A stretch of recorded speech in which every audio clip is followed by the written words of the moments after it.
Hey guys, how's it going? And happy Friday. I hope y'all are doing good. Well, I have numerous topics I want to talk about tonight. So, the United States Marine versus the United States Senator. Wasn't much of a versus, actually. And I can't really believe what I saw. We're going to talk about that tonight. And if I'm going to guess, maybe half of you won't agree with my take on it, actually, and maybe half of it will, but I do want to talk about this because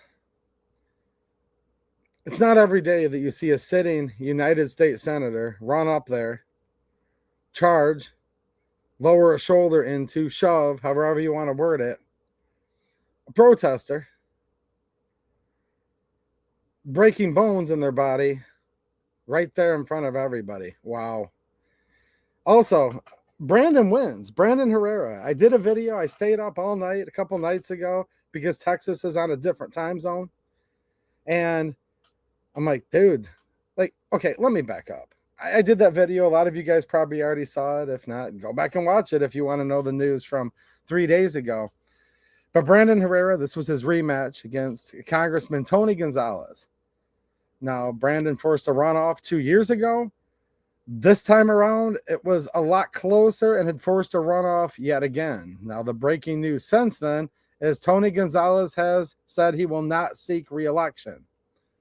He didn't resign from Congress unless something's changed in the last couple hours. I've been out working today, but the latest I'm aware of is he's going to finish out his term, not seek re-election, which means Brandon Herrera has won the Republican primary for that Texas House seat.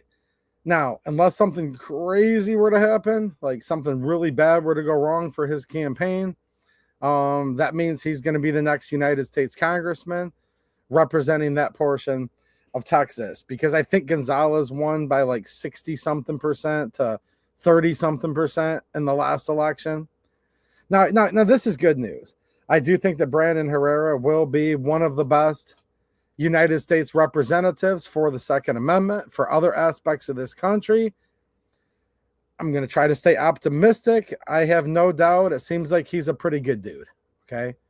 Seems like he's a pretty good person. Certainly a staunch defender of the Second Amendment. All of these things. Now, will Washington, D.C. corrupt him? It may, but I hope not. And I hope that he'll find strength in good places and that God will be on his side. And that the American people will be on his side. That's literally what started this country, as a group of colonists with God on their side, trying to make a better country than England. And this is going to be kind of like that in a way. Maybe not to that exact magnitude, but something like that, where you have a person that goes into a corrupt system. I believe he is a true defender of the Second Amendment. I believe he wants to fight the good fight. And yeah, unless something crazy happens, he's going to be a congressman, which I think is pretty cool. And I hope he can stay strong and just realize one congressman's not going to be able to turn everything around in a day. However, it's all grains of sand. And you put enough grains of sand, you can fill up a bucket. Enough buckets can start to form a little pile. Enough piles can form a hill, which can form a mountain. So, yeah, that's pretty good news. Now, here's something, and I'm not taking away from the good news, but it's just something that makes you think. And I'm like, what the heck is going on? And did some of you guys think this too? I had reported the results like at 3 a.m. my time here in Michigan. And I'm like, Brandon Herrera is winning by like 900 and something votes over Tony Gonzalez. It was within a percentage point at that time. It's going to be a runoff. Neither could make 50%. Now, this was good news for Brandon because, as I predicted in that video, not knowing Tony Gonzalez was going to drop out, I'm like, yeah, there was 2 more candidates. Now that those candidates are going to be out of the mix for the runoff, I predict Brandon Herrera will win because the other guys were probably like, dude, we're not voting for Tony Gonzalez. So they voted for different reasons for the other 2 candidates. But here's the crazy part. What world do we live in where Tony Gonzalez essentially tied? Now, Brandon Herrera did get more votes in the primary, but essentially equal amounts of people in this portion of Texas in the Republican primary. Now, this is an open primary, but And some Democrats may have come over and voted, but I don't think too many of them did, and I'll tell you why in a second. But there was almost as many people, Republicans presumably in Texas, that wanted Tony Gonzalez with the allegations, and I guess allegedly he's now admitted to this extramarital affair, cheating on his wife, disgracing the office, sinful nature that's not only immorally wrong, but unbecoming of a congressman. But it's even more than that. He didn't just allegedly, this is all what's being alleged, okay, in the news, widely reported. It wasn't just like he randomly had an affair and got caught. It's actually even worse than that. Tony Gonzalez, not only had he voted for gun control, and in my opinion, been a complete POS congressman, that alone should have been enough for Brandon Herrera to like beat the guy by like 50 points. Like, what type of people live in this country? You know what I'm saying? So we're celebrating. Let's go, Brandon, by the way. Brandon Herrera, the AK guy. But look, what does that tell you about a lot of people that are among us? That this Tony Gonzalez. So he's a crappy representative. He's against the Second Amendment. Cheats on his wife, but it's even worse than that because allegedly it was with one of his key staffers, who happens to set herself on fire. Presumably, as alleged, people have said, I got to be careful how I word this stuff, you know, but allegedly, because probably she fell in love with him and then realized it was just she was just a trick for him or whatever. And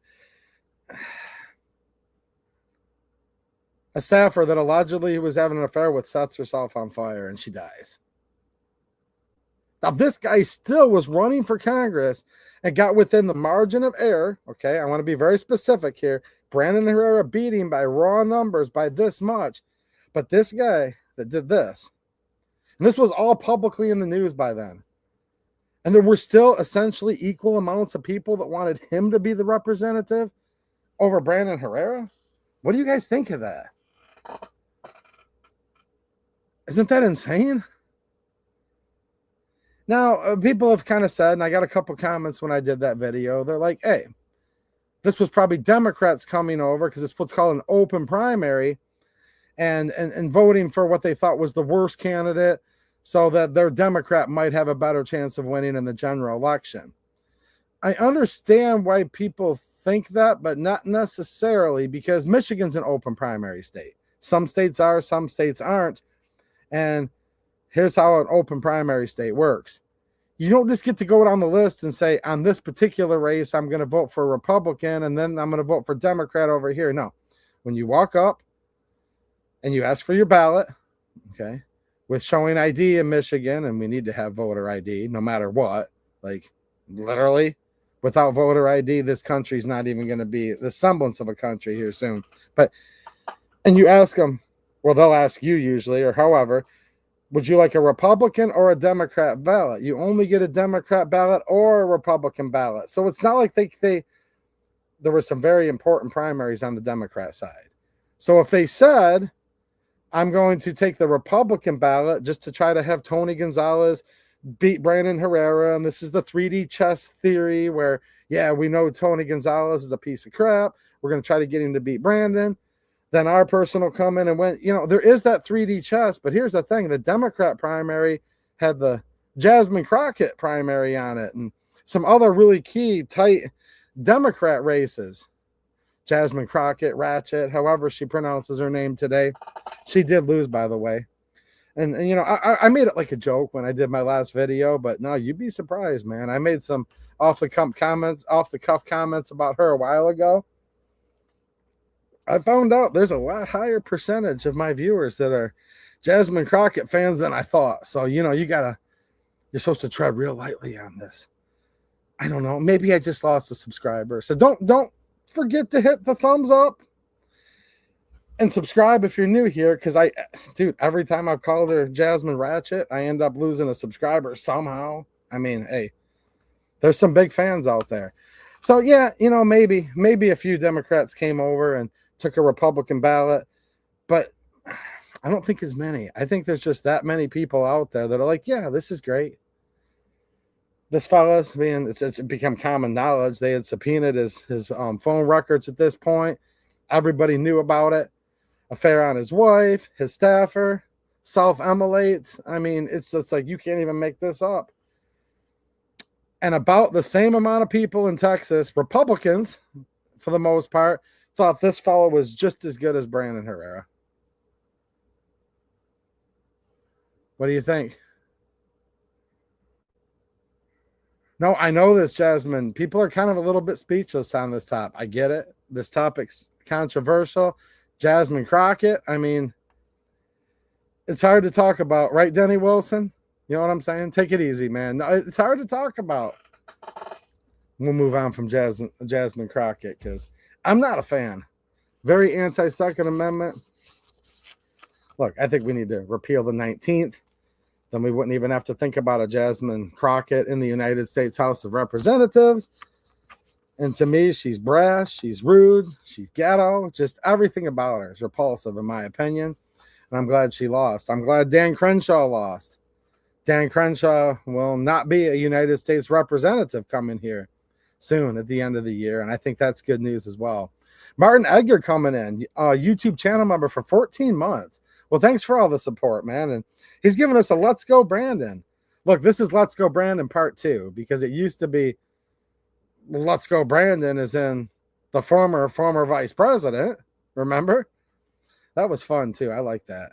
And now we're rejuvenating ourselves with a positive energy and saying Let's Go Brandon is in the AK guy, Brandon Herrera, United States Congress. So that's definitely a good thing for sure.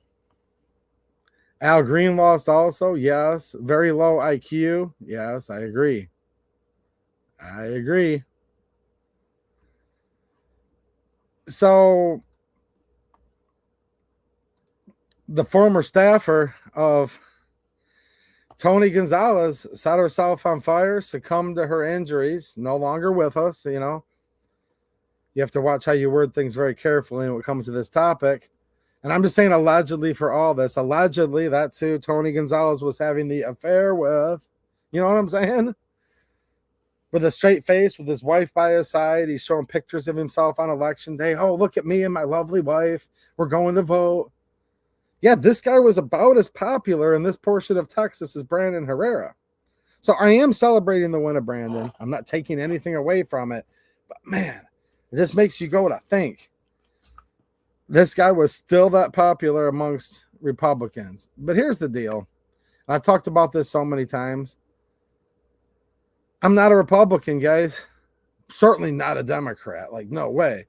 Not a Republican. And I think the Republicans as a party. Now, I don't mean all my friends and like you guys that vote Republican. I don't even mean that. And I don't mean every single person that's in office that's a Republican.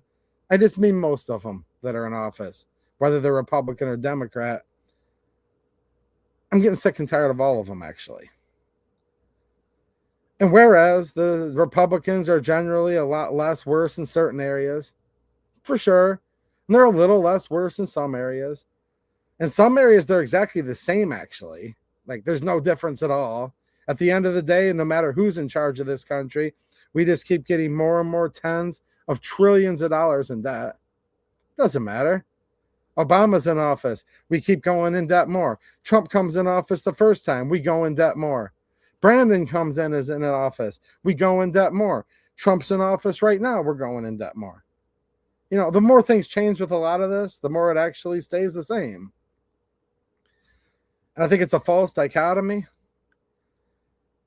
But for what it's worth, to all my Republican friends out there, this is going to suck coming up here because the Republicans, in my opinion, are doing about everything they can to assure that the Democrats not only come in during these midterms, but they come in hard.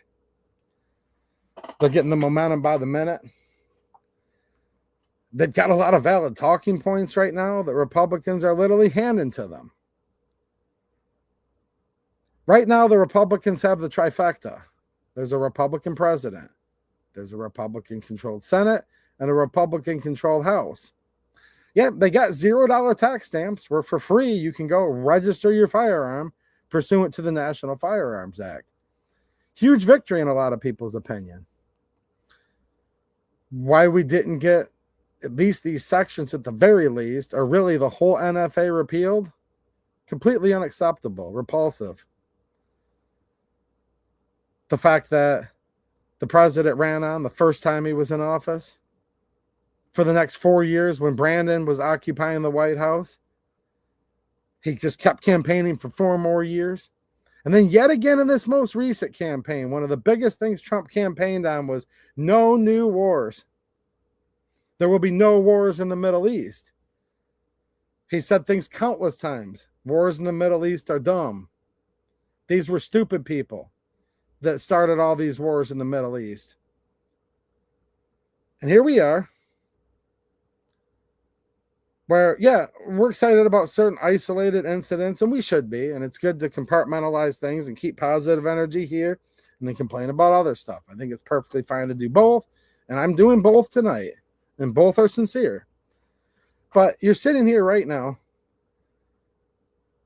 We're at war right now in Iran. And I just want to skip a lot of you guys' trouble. You can tune out if you want to, but I like hanging out with you. So if you want to hang out, let's hang out. Even if we don't agree, I'd like you to hang out. But I'm just going to be real blunt. I believe this is Israel's war. And I believe this is a war we have no business in. I'm getting sick and tired, being sick and tired of this country going to hell in a handbasket in so many ways. Where we have all of this gun control, making us less safe. Just remember this. A well-regulated militia being necessary to the security of a free state. It literally tells you exactly why right there. The right of the people to keep and bear arms shall not be infringed. We're infringed, and we're being infringed by a lot. And we have been for a very long time in this country, almost 100 years. The Founding Fathers literally predicted that we would not be secure or free in our own country without the Second Amendment. That's why they put it there. They didn't put it there for fun. They put it there because it was necessary to the security of a free state, that the right of the people to keep and bear arms, it shall not be infringed. We're infringed here like crazy. And that's why the Second Amendment is so important. Meanwhile, we're not rectifying our issues here. Why does this Republican trifecta repeal all gun control right now? Because they could actually do it. They literally could do it. Will they? Heck no. They won't do anything, actually. But could they do it? Yes. But they're not. Instead, we have people with guns, and we have bombs, and we have planes. The people like me and people like you aren't even allowed to own these types of guns that our military has. Our country's been invaded by all kinds of invaders for decades, with the climax of that being just a few short years ago under the last administration. This is one of the times in this country where we don't know how many people are here that are sleeper cells, that want to do harm to America, that chant death to America. And what do? We keep all these disarming gun control laws on the books here, and we go over there and fight Israel's war. I do believe this is Israel's war. And in my opinion, it's becoming more obvious every day they're actually the ones running this country. And that's my opinion. I know it's a very controversial one, because here's the problem I have when I talk about this, but I want to talk about it anyways. Probably to my own chagrin with a lot of people, but I want to talk about it anyways. Because you know what? A good Republican, which a lot of my viewers are, a good Republican has to support Israel at all costs, no matter what. A lot of my friends are Christian Zionists. And I'm a Christian, but I'm not a Christian Zionist. And this is more of a Democrat talking point to say this, but here's the thing. I'm not a Democrat either. I see my country over $30 trillion in debt. I see homeless United States veterans on the streets in my own country.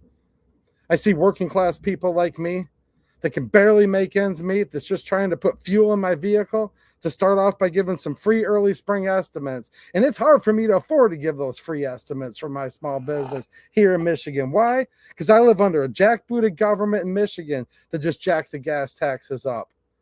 And then we've got this stupid war going on in the Middle East, and diesel fuel just went up $1 a gallon overnight a few nights ago. Now, if I could barely afford to fill up my diesel truck to go out and do work to try to feed my family before, how am I going to be able to feed my family now? Prices at the grocery store are skyrocketing. We're taxed to no end, with all of our liberties being abridged, with the Second Amendment being infringed tens of thousands of times in our own country. Now, look, if everything was perfect in this country, and I say that as a term of art, because we're not going to find perfection on earth. I believe earth is just a trial. And if we're lucky enough and good enough, and we would hope that through grace, through Jesus, we'll be able to sit at the right hand of God in heaven. And that'll be perfect. But here's the thing. Hypothetically, if this country was just a perfect place, maybe, but probably not even then, I'd have a different conversation with you. But here's the problem. We're printing funny money. They're inflating the crap out of our dollar right now. You let your dollar just sit there, it's worth less every penny. But two-way EDU, gold went up to $5,000 an ounce. No, it didn't. Well, it did in U.S. dollars. U.S. dollars are fiat currency. Gold is actual money. When money goes up, that means your fiat currency went down. Hello? Gold went up. No, it didn't. Our dollar's falling right in front of our eyes if you look at the prices of commodities. So what are we doing? We're over there in the Middle East yet again, and we're at war yet again. We had the 12-day war. I was told last year that no matter what, we had wiped out all of Iran's nuclear capabilities. Did you guys remember that? All of their nuclear capabilities are gone. And a lot of people, including me, was like, well, hey, look, I don't want Iran having a nuke. Okay. And trust me, guys, again, one more time, if you're new here, not a Democrat, not a supporter of the Ayatollah. I'm not Muslim. Don't sympathize with that religion at all, actually. I'm not a Jew. I don't sympathize with that religion at all, actually, either. Like, I must be honest with you. I'm a Christian. I'm just as much not a Muslim as I'm not a Jew, actually. I'm not an Iranian, and I'm not an Israelite. I don't live in this current boundary that's called the nation of Israel. I don't live in Israel equally that I don't live in Iran. You know what I'm saying? And all I know is there's a lot of infringing going on here. A lot of trouble going on around here. And we're over there right now. And yeah, I've been watching ammo creeping up lately around here. These are commodities. These are things like gunpowder. These are things like brass, things like lead. This is the military-industrial complex. Oh, don't worry. Raytheon, Lockheed Martin, et al. They're having an emergency hearing right now with Congress to try to get another $50 billion. That's just a start. So many billions you couldn't even count it. More money. So they can make more armament. It wasn't enough. Then on the backs of all of us. Because they make money two ways, by taxing us or by inflating the currency. And either way, we suffer. The one, they just steal money out of your check and appropriate it to stuff that you've never heard of, faraway places and cities and countries you've never even heard of. And then they also just print a bunch of money when they need even more than that. And that makes it where every dollar you hold becomes weaker because it's actually fake money. It's a note. It's a promise to pay all debts, public and private. That's all it is. No, literally read it if you don't believe me. It doesn't say this is a dollar of silver. It doesn't say this is a dollar of wealth. It doesn't say that this is lawful money. It just says this is a note. Well, I mean, I think I have like $1 in my pocket. I mean, it'll literally tell you right in here what it is. Like, dude, I've gotten in arguments with people about this lately. I'm like, just read the dang thing. This is what this is. This note is legal tender for all debts, public and private. That's what this is. This is the United States debt. And when they need more debt, they print more debt. And then the more debt you hold, the less it's worth.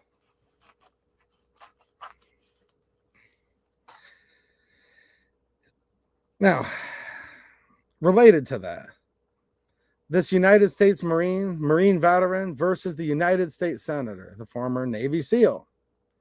Did you guys see the video? I'm not going to play that here because reasons. My strike, by the way, hopefully my strike on my channel is going to wear off in 4 days here. 4 days. I'm just not going to play that video. I'm on YouTube right now, okay, guys? The most censored, rule-laden site there is. So, did you see the Senate hearing where the Marine goes in there? He's probably a leftist guy. He's running for the Green Party. So, I mean, well, yeah. Probably not a guy I agree with on a lot of things politically. Although I might agree with him on one thing. This is where I'm finding myself agreeing in many cases with the left more than many parts of the right. I think this is Israel's war. I think it's a tragic war. I think it's a costly war. Man, Israel needs to fight its own wars. And I'm not an Israeli citizen. I'm an American. And I want us to clean up our own backyard. Have our country in good order. But this guy's there. Let's call a spade a spade. He's peacefully protesting at a Senate hearing. You know? People do this a lot at all kinds of different ones, different hearings. They get up there and they start talking or chanting or yelling or whatever. And the cops come in and grab them up and either walk them out, or if they won't walk out, they drag them out and arrest them and take them into an office and typically write them a ticket and send them home. That's standard fare. Well, this Marine's just kind of doing his little rant or chant or whatever you call it, saying, you know, he doesn't want to send our troops to Israel. He doesn't want Americans to be dying for Israel.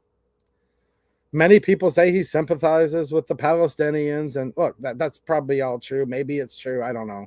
But even if all of that's true, this guy's probably to the left of Bernie Sanders in certain ways. Yeah. Probably not the type of guy I'd be friends with.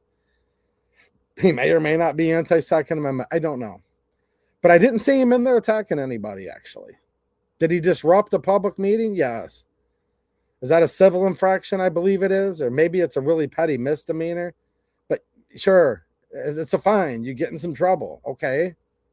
We do need to have meetings, and you can't just sit there and scream during the whole hearing and never have a hearing. I get it. People have the right to be represented, but he also has the right for redress of grievance and the right to speak. So it's one of those things where you say your piece, you get dragged out of there, and you get arrested, and then some sort of a fine, and then you're on your way.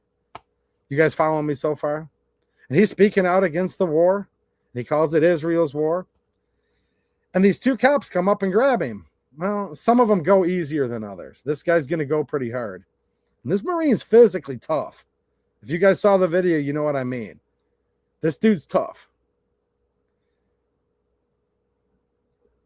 And the two cops have him, the two Capitol Police. And these are big burly cops, too. Look, they don't send their, complete fluffs there to guard the Senate chamber. Those are the ones that are, in the visitor center and whatnot. Those cops were pretty big dudes. They're grabbing him, two of them, one on each side.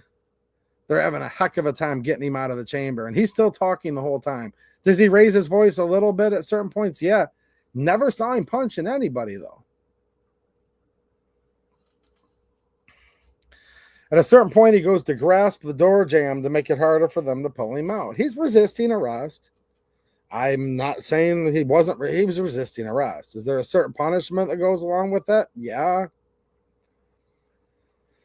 But at the same time, he's resisting passively, if you will, meaning he's not punching people. He's not kicking anyone. He's not biting anyone. He's just making his body go limp at a certain point. He's keeping himself rigid when they're trying to pick him up. He grabs onto the door. At a certain point, the door starts to get closed. Now his hand, as I could see in the video, is caught in the door jamb. The cops are trying to pull him, and you can kind of see the look on one of their faces where they're like, why won't we can't get this guy out? Well, first of all, he's strong. Let's face it. The dude was strong. All right. And he's there protesting wearing his dress blues, I believe they're called. I believe that's the name. I'm not a Marine. Never served, but I think from my Marine Corps friends, that's what you call them. Maybe they're called as Class A's, as dress blues. You guys will fill me in. You guys all have Google right now. I'm doing this with no script, so you'll all correct me, and I'm sure you will too. People love to correct me, trust me. I'm giving you guys time to correct me. Well, actually, 2A Edu, it was his formal dress uniform that he's wearing.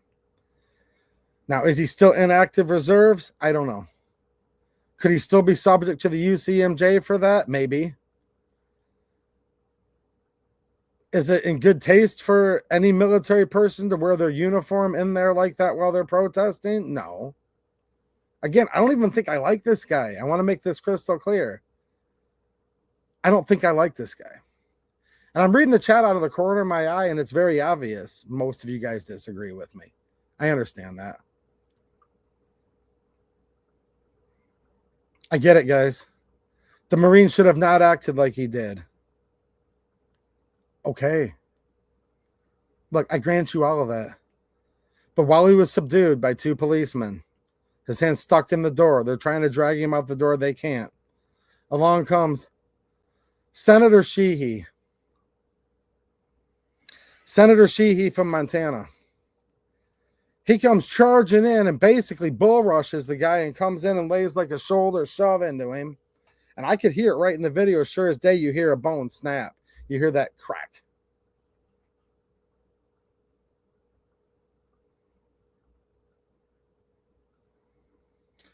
So now we have the First Amendment. Here's what you guys need to realize. This might be the stream that just burns this channel right to the ground, but I don't care. So I'm going to give you my opinion on this, because I can already see in the chat how unpopular this is going to be. You know, here's the thing. We all love the Second Amendment, don't we? Do you guys like the Second Amendment? Now, you hate this Marine. He's pro-Palestinian. He's wearing his uniform in good taste. But you have to remember this. Half the country hates the Second Amendment. And they think you're all nutcases for having your guns. You do know that, right? And did you know that according to the Founding Fathers, which is why they put the amendments in, did you know that if there was 334,999.9 people that hated your gun, but you were the only one left that wanted one, the Second Amendment would still protect you? Because the Second Amendment's also for, it doesn't say if the majority of the people want guns. No. A well-regulated militia being necessary to the security of a free state, the right of the people to keep and bear arms shall not be infringed. There is no comma if you're a member of a certain political party. There is no comma that says if the popular majority agrees. See, that's the problem. That's the problem with this tribalism and these two stupid political parties. And I reject the political parties, and I can't stand the political parties. And Republicans are acting just as stupid as Democrats right now. And by the way, guys, I'm also not a libertarian either. I'm not even an anarchist. I'm actually none of those labels. Just want my country back. The First Amendment. You're allowed to peacefully protest your government. Duh. It's right there. He shouldn't have been doing this. He shouldn't have been doing it. Shouldn't have been doing what? Shouldn't have been doing being an American? Is he an American? Yes or no? If the answer is yes, he has the right to protest his government. And I don't care what the heck he's saying.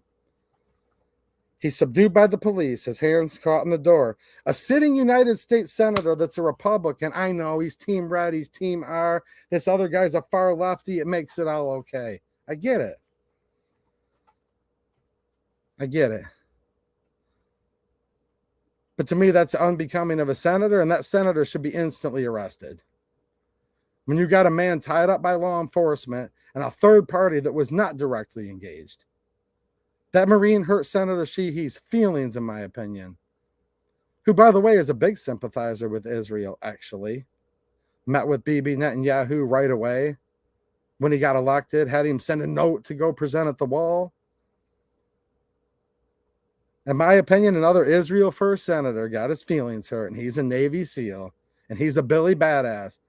So to prove how tough he is, he comes up off the diocese. He's not in imminent danger. He's got a slew of skills. He comes off the diocese and charges this guy that's already completely subdued with his hand stuck in the door, breaking bones. That's not okay. I hope Senator Shehy gets removed from office. I hope Senator Shehy goes on trial. I think he should definitely spend some time on bars for an egregious assault and battery. Dude, that's just the epitome. And it is kind of ironic that his name's Shehy. A sitting senator took a guy that was attacked. His one hand is caught in the door. And the senator bull rushes him, charges him, breaking at least one bone just by listening to it, possibly several bones. We'll have to see what all comes out. Maybe this is just the last stream this channel should ever do. What do you guys think about this? I was talking to my friend Mateo tonight. He goes, dude, this ain't going to go well. I know. It's not going well for me right now. These are longtime viewers, you guys. These are my friends. I must just be the stupidest person online right now. I'm just seeing this over and over again in this chat. He shouldn't have had he shouldn't have put his arm behind the door. I know, dude, but here's the thing. Two wrongs don't make a right. He shouldn't have been in there. He shouldn't have been. Well, first of all, as I said earlier, why shouldn't have he been? Isn't that what's supposed to mean in America, that you can yell out to your senator something and protest? Now, do you have the right to yell down the whole meeting? No. So you yell out, you make your voice heard for 30 seconds, you get removed from the room, you get your ticket. But I mean, are we supposed to be so afraid of our government that a senator may be breaking our bones right in the Senate floor, and we have to be so afraid to speak up for our government? Why? Just because this guy's a Democrat and the other's a Republican, or Green Party, which is even to the left of the Democrats? Look, I'm with you, man, but what though? According to a leftist, I shouldn't be out on the range shooting my gun. Does that mean because in their opinion I shouldn't be doing something, they can come and blindside me and have two people hold me down and break my arm? See, I'm just asking these questions because here's the thing. I've talked about this to several people in real life today. Okay? No, here's the thing, man. Look. He didn't actively command Senator Shehy to charge across the room and bull rush him. I can't believe that. Yes, he actively put his arm behind the door. Yes, he did. He put his arm behind the door. Stupid thing to do. But nonetheless, he was pinned down at that point. And a sitting United senator came and charged him. That's all I'm trying to say. Look, dude, should you be paying attention when you walk down the sidewalk if you hit a crack in it? Yeah, you should be. But you weren't paying attention and you tripped and fell on it. Does that mean someone can walk up and bull rush you and break your bones and then say, well, he deserved it? Because not only was he a member of the Green Party, but he was a leftist and his wife wears a hijab or whatever it is, and he's not the right color at the ballot box and this and that. And then you just break his arm and it's totally fine. I mean, I'm not saying that's your argument. I'm just wondering what people's arguments are. Because trust me, amongst my conservative friends, my Republican friends today, this conversation hasn't been going well. Not when you're active duty. What's happening, Colin? How you doing, man? Not when you're active duty wearing a uniform. Freedom of speech does not qualify. Only if you're discharged and no longer government property. See, that's not true either. That's the thing, man. Just do your research, dude. I like you. We're friends. You are not government property when you're active duty. If this guy's still active duty, then he can go up under the UCMJ and he can get punished for that. If he signed a contract for the United States military, okay? Does he deserve some punishment from the military? Certainly. I'm not sticking up for this guy like you guys think I am. I'm saying a United States senator charged a man that was pinned down and couldn't move and broke bones. That's all I'm trying to say. And here's the thing. If he's active duty, is that confirmed that he's active duty, by the way? But if he is, yeah, there's a process called that. It's called the UCMJ. But here's the thing. Active duty, enlisted are not government property. Active duty military are not government property, actually. It's a misnomer. Many people believe that, but it's actually not true.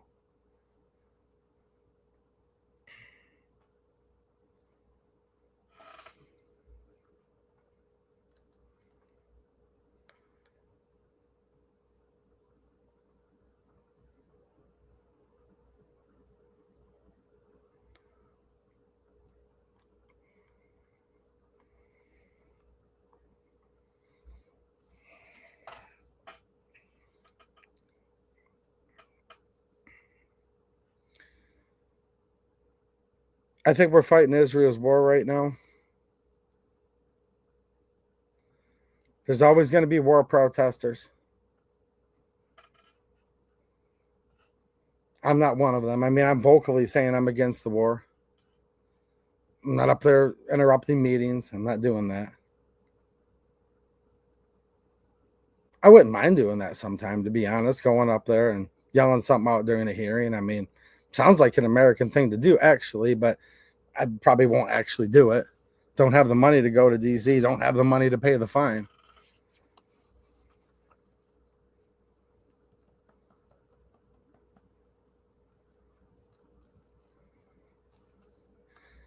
I know the guy wasn't acting in good faith, man. We agree on a lot of things here. Do you have, well, look, just because you're not acting in good faith, I don't think there's any way that Senator Shehy can say that he was protecting himself. He came up to the altercation and involved himself. He wasn't protecting himself.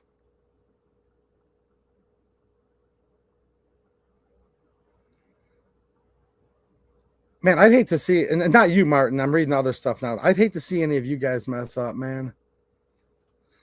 An eye for an eye isn't good enough for you guys. A lot of people, it has to be an eye for your whole head. Yeah, he was resisting arrest, guys. Duh, he was resisting arrest. He was resisting getting drug out. There's hundreds of these protesters that resist arrest every year.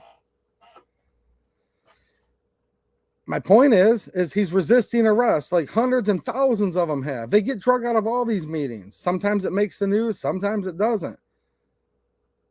Isn't it enough for him to get drug out and he gets fined, he gets jailed, he gets another fine for resisting, maybe he does a couple weeks in jail. If he's active duty, he literally might get court-martialed.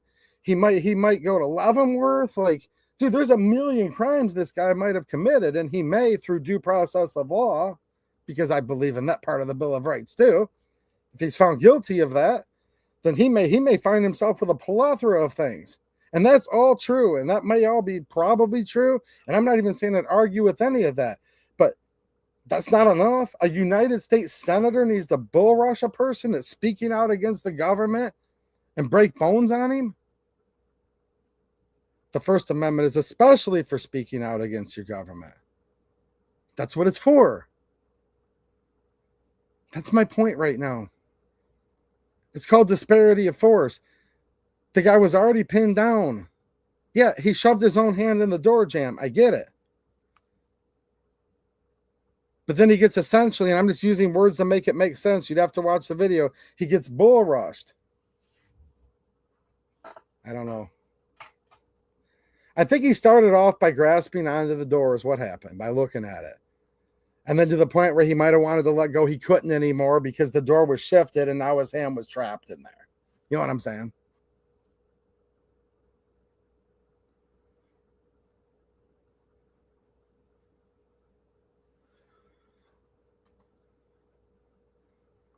I know, I'm wrong.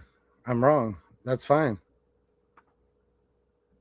But these are my opinions, and go do a live stream right now, and probably 70 people will go watch yours instead of mine, because they'll probably like your opinion more than mine. The senator's okay. Let's just beat everybody up.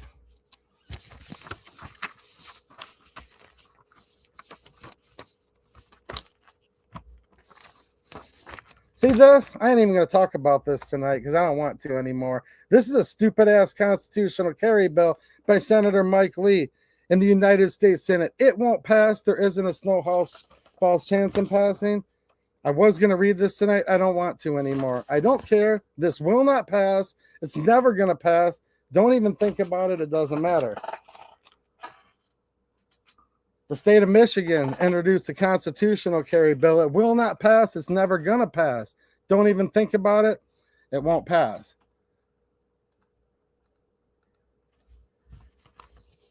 So just move on from that. That's not going to pass either.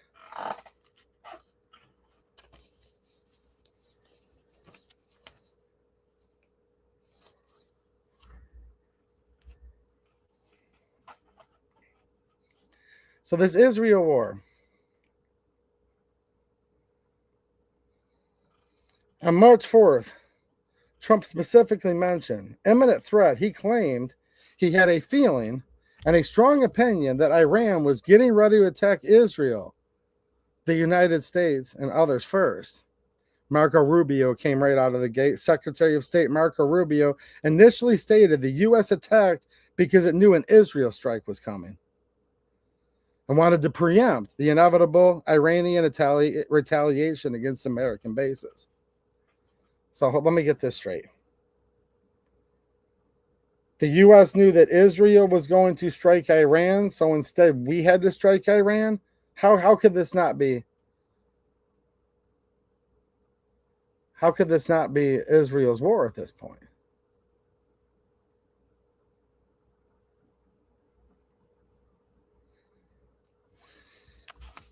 And here's the thing. I was talking to somebody earlier, and they brought up to me, they said, well, here's the thing, dude.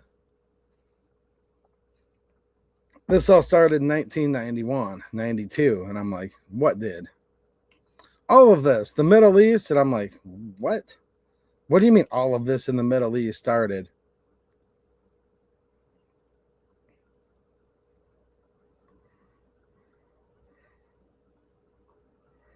$1990s? I'm like, well, 79 is when the Iran, hostage situation, if you will. The Ayatollah Khamenei, the first one. Like, but that's 79. But here's the thing. It didn't even think about starting then, though, actually. This is a holy war. It's been going on a long time. We need to go way past the 1990s, the 2000s, the war last year, the war this year, the whatever. And go back to like 586 years before Christ, where the first temple, Solomon's temple, was destroyed by the Babylonian army led by King Nebuchadnezzar. Destruction took place at the siege of Jerusalem, and it's still commemorated to this day. So we're talking like a few thousand years ago. First temple, Solomon's temple, is torn down. It's destroyed. The Neo-Babylonian Empire, King Nebuchadnezzar. Now we'll fast forward to the second temple, Herod's temple, was destroyed by the Roman army in about the year 70 AD, which is the year of our Lord. Roughly about 40 years after Jesus was crucified, resurrection, and ascension. Destruction again occurred during the siege of Jerusalem. It was a turning point in the first Jewish-Roman war. The burning of the temple, the destruction. Now, Jesus had come back. If you go back, when Jesus, near the end of his time here, walking the earth, he talked about this, didn't he? And this has to do with this very specific spot over here. This has been going on a long time. There's the first temple. There's the second temple. This temple was still standing during Jesus' time. And Jesus prophesied the destruction of this temple. He had cleansed the temple. In John 2:15 through 16, when he had made a scourge of small cords, he drove them all out of the temple, basically fashioning a whip, and said unto them that sold doves, take these things hence. Make not my Father's house any house of merchandise. Matthew 21:12 through 13. And Jesus went to the temple of God and cast out all of them that sold and bought in the temple, and said unto them, it is written, my house shall not be called the house of prayer, but ye have made it a den of thieves. Shall be called the house of prayer, but ye have made it a den of thieves. It's supposed to be a house of prayer. And they literally turned it into a den of thieves. Now, Jesus had come and studied at this temple in Luke 2:46. And it came to pass, after 3 days, they found him in the temple, sitting in the midst of the doctors, both hearing them and asking them questions. John 7:14. Now, about the midst of the feast, Jesus went up to the temple and taught. He actually went there, taught, talked, studied, cleansed the temple. When instead of it being a house of prayer, it became a den of thieves. Fashioned a whip and drove them out for trying to profit off the temple. Basically, for being money hungry. Matthew 24:2. And Jesus said unto them, See ye not all these things? Verily I say unto you, there shall not be left here one stone upon another that shall not be thrown down. In Mark 13:2. And Jesus answering said unto him, Seest thou these great buildings? There shall not be left one stone upon another that shall not be thrown down. So he literally goes through in several instances, prophesies and calls for the destruction of the second temple. And the second temple, and this is where there's vast differences between Christians and Jews. But Christians believe, and I believe, we have our third temple. Because in John 2:19 through 21, Jesus answered and said unto them, Destroy this temple, and in 3 days I will raise it up.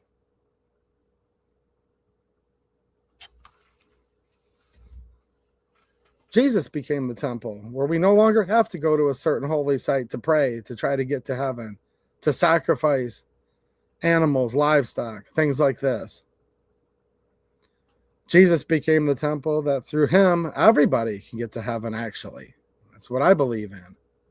Not that everybody will, but that everybody has the opportunity to. Now, some people, some of you may have varied opinions on this as well, believe that the third temple is Jesus.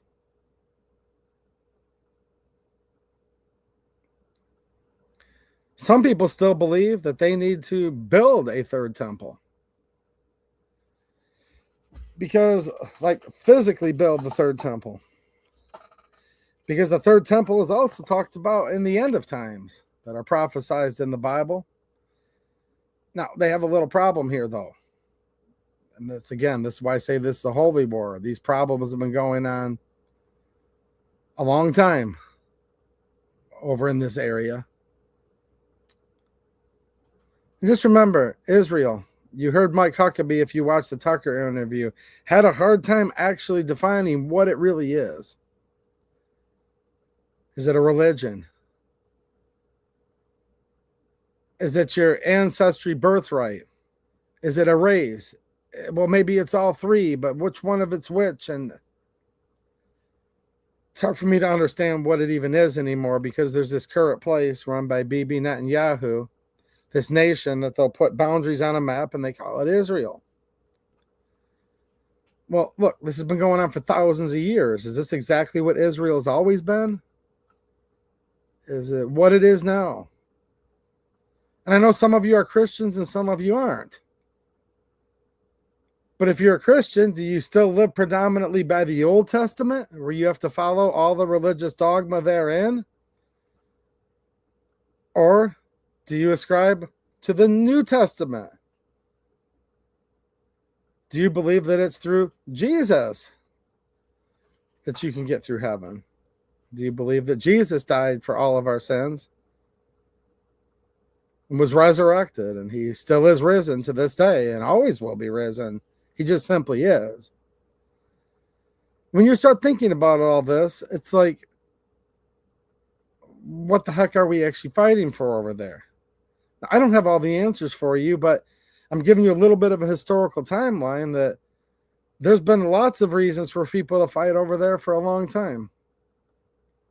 Just to sum it up, and I know it's not this simple, but just to put it into three categories for now, you've got Islam, you've got the Muslims, you've got Christians, and you've got Jews.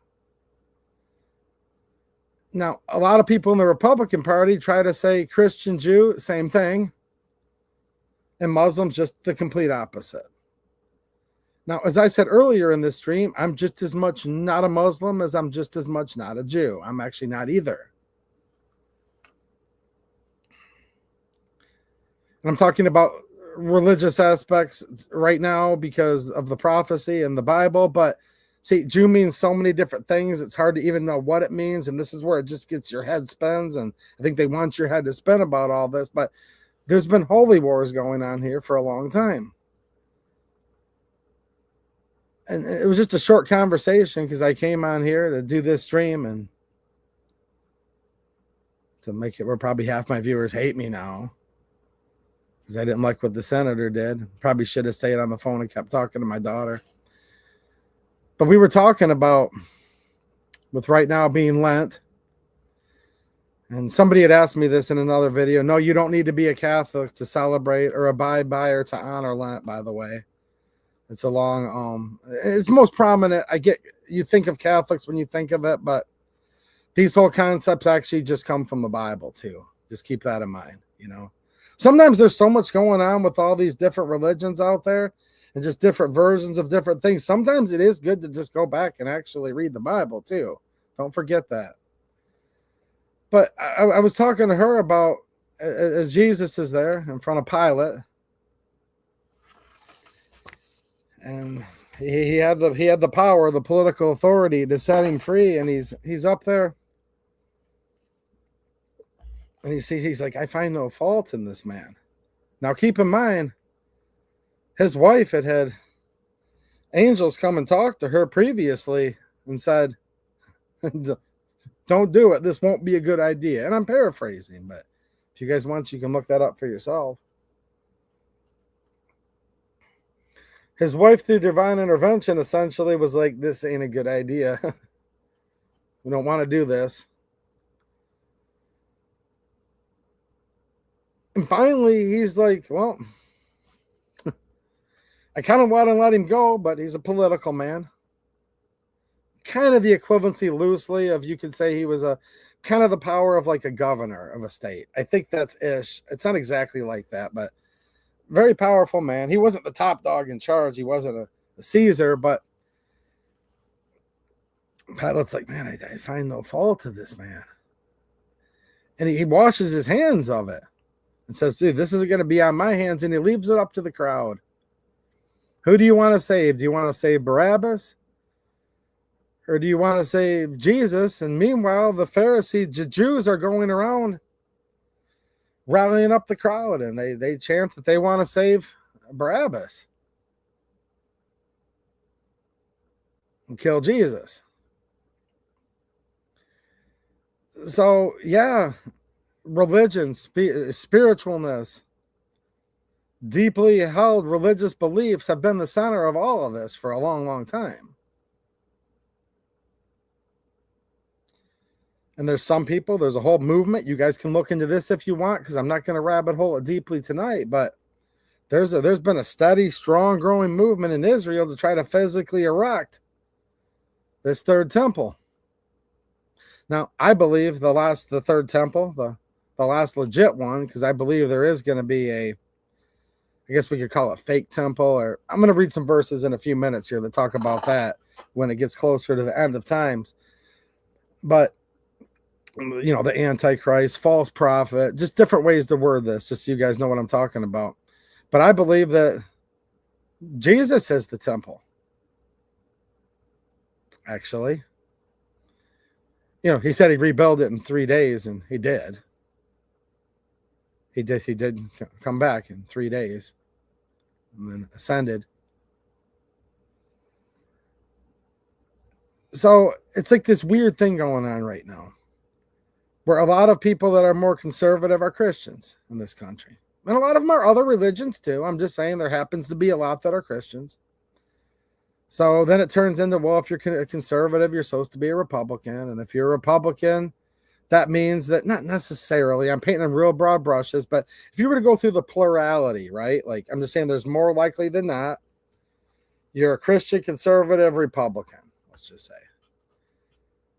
And then you can't help but to notice all these people are running around, typically a lot of Republican politicians and people, just regular people too, saying, well, no, like as Christians, we have to just support this war because we are Israel and Israel is us. And we're Zionist Christians and our Judeo-Christian values. And some of them will actually go as far as to kind of say it outright. A lot of them won't say it outright. They just kind of just tiptoe around it. Okay. And you start to get the impression where they're like Christian Jews, same thing. And I don't know, man, because if you like only read the Old Testament and the other Jewish, that's your thing. I know there might be, religiously Jewish people watching. That's your thing. You disagree with Christianity. But it's like, man, like you don't have to even read every word of the New Testament. You actually only have to read and understand a little bit of it to realize that like Judaism and Christianity are not the same thing. So I don't know. We find ourselves in this thing right now where it's like, oh, our Jewish/Christian values. It's like, well, when you say it that way, our Judeo-Christian values it just makes it sound like it's the same thing. You guys know what I'm talking about? And it's not the same thing. You guys know my beliefs. I'm of the Christian faith. I'm not trying to argue. If I have a Jewish friend watching right now, I'm not even trying to have like a knockdown religious battle with you and say, you're wrong and I'm right. Of course I think I'm right. Of course you think you're right. Like, duh. Like, look, we can be cool with each other. It's not even like that. My whole argument is this. Whether I have Jewish viewers that are watching that believe your way is the right way, and then my Christian viewers that are watching that believe your way is the right way, all I'm trying to put forth, just for you all to think about, is it's hard for people to argue that they're just simply the same thing. Okay? And they're not the same thing. But somehow it's gotten twisted into that all Christians must support this war in Israel with, Israel's war is that's what I call it. I'm just calling it that because that's how I look at it. They're over there trying to genetically breed, essentially, through selection, this red heifer. There's literally a group of people, go look them up, that are trying to bring on, like over in Israel. I'm sure there's people in the U.S. that ascribe to it too. There's all kinds everywhere. But they're trying to fulfill these prophecies that were written in the Bible and trying to get us closer to this end of times here. And look, it goes back to before Christ. Goes back to this first temple. Now, it actually even goes back before that. I just wanted to start somewhere to be like, dude, the Middle East is going to have these wars over there. Because keep in mind, first temple's torn down. Second temple's torn down. There's not one stone left touching each other. Completely annihilated. What's there right now? Well, the main foundation stone is down in the ground. And there's a holy Islamic building on top of it. Whoa. What was? Yeah. That's literally what's going on here. So you can only imagine how ticked off people are over there about this. You've got Christians believe in a certain way. You have Jews believe in a certain way. You have people who practice Islam. Muslims will just say act a certain way. Then you look at Iran. Iran isn't just one thing. We have different races of people in Iran. We have Persians. We have not just Muslims. We have different sects of Muslims. It's real thick. And I'm not a theologist on all these religions, and I'm not proclaiming so. I'm just saying, like, this stuff is not just simply a matter of, oh, well, we just need to go over there and just like have Israel's back, and we didn't go to war with Iran. We just attacked Iran first because we knew that Israel was going to attack Iran. Whether you believe we need to or not is technically a tangent argument, but if you think about it this way, we've become the world's policemen all these years. We have military bases in almost everybody's backyard in the whole world. In backyards of two neighbors that aren't getting along, that are throwing stones across the fence for thousands of years, They're pillaging each other's temples. You know, that big golden dome that currently sits where the second temple was? Yeah, that's actually Muslim controlled and has been for obviously a very, very long time. So you've got two neighbors that are mortal enemies, and they're just going to literally fight to the death with each other. This is their holy war, and you plop your house right up on their fence, and you wonder why you're getting smashed on both sides. Now, if you think that's still worth it, there may be an argument there. My point is, when you're the world's police and you've got military bases in everybody's backyard in the whole world, religious wars, holy wars that have been going on for thousands of years, it appears to me they're always going to go on at this point. Well, until Jesus comes back, and then a lot of things will be different real quick. That's what I believe. But until then, this is always going to go on while Earth is as we know it. So I mean, it's like this whole thing. What do you guys think about this? Because it's like we're the world's policemen. We have military bases everywhere. Is that necessary? It might be. And I'm not even going to get into that argument. But here's the other side of the story. Sometimes it's like, well, yeah, it's necessary, but you have to realize there's consequences to that. When you're planting your bases over here in this tumultuous area, you know, Persia, Iran actually goes way back, but it's this gets real complicated. But the gist of it is you've got massive religious and holy wars that have been going on forever. And you just happen to plop yourself there. You can't really be surprised that if Israel is attacking Iran, that Iran might come back and then retaliate against the country America that's been arming and funding Israel. No, it's not even that simple, though, because you've got Russia that's been with Iran militarily, in many ways closely allied for many, many years. Allegedly still, right now, Russia's working with them. See, half the time it ends up being a proxy war at the end of the day. But it's like, I don't know, man, like two feuding neighbors, you put yourself in the middle, and you're like, oh, my one neighbor is going to attack my other neighbor, so I'll just wipe out my other neighbor first so they can't come back at me or the other neighbor. It's like, dude.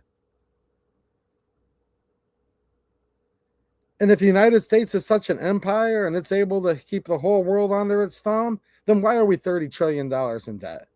Why do we have tens of thousands of gun control laws? Why is our gas skyrocketing through the moon right now? I've heard it being bragged by the recent administration we're now energy independent. I thought we were energy independent. I've been hearing that for years now. We're energy independent. Great. If we're energy independent, then why did my gas go up in price?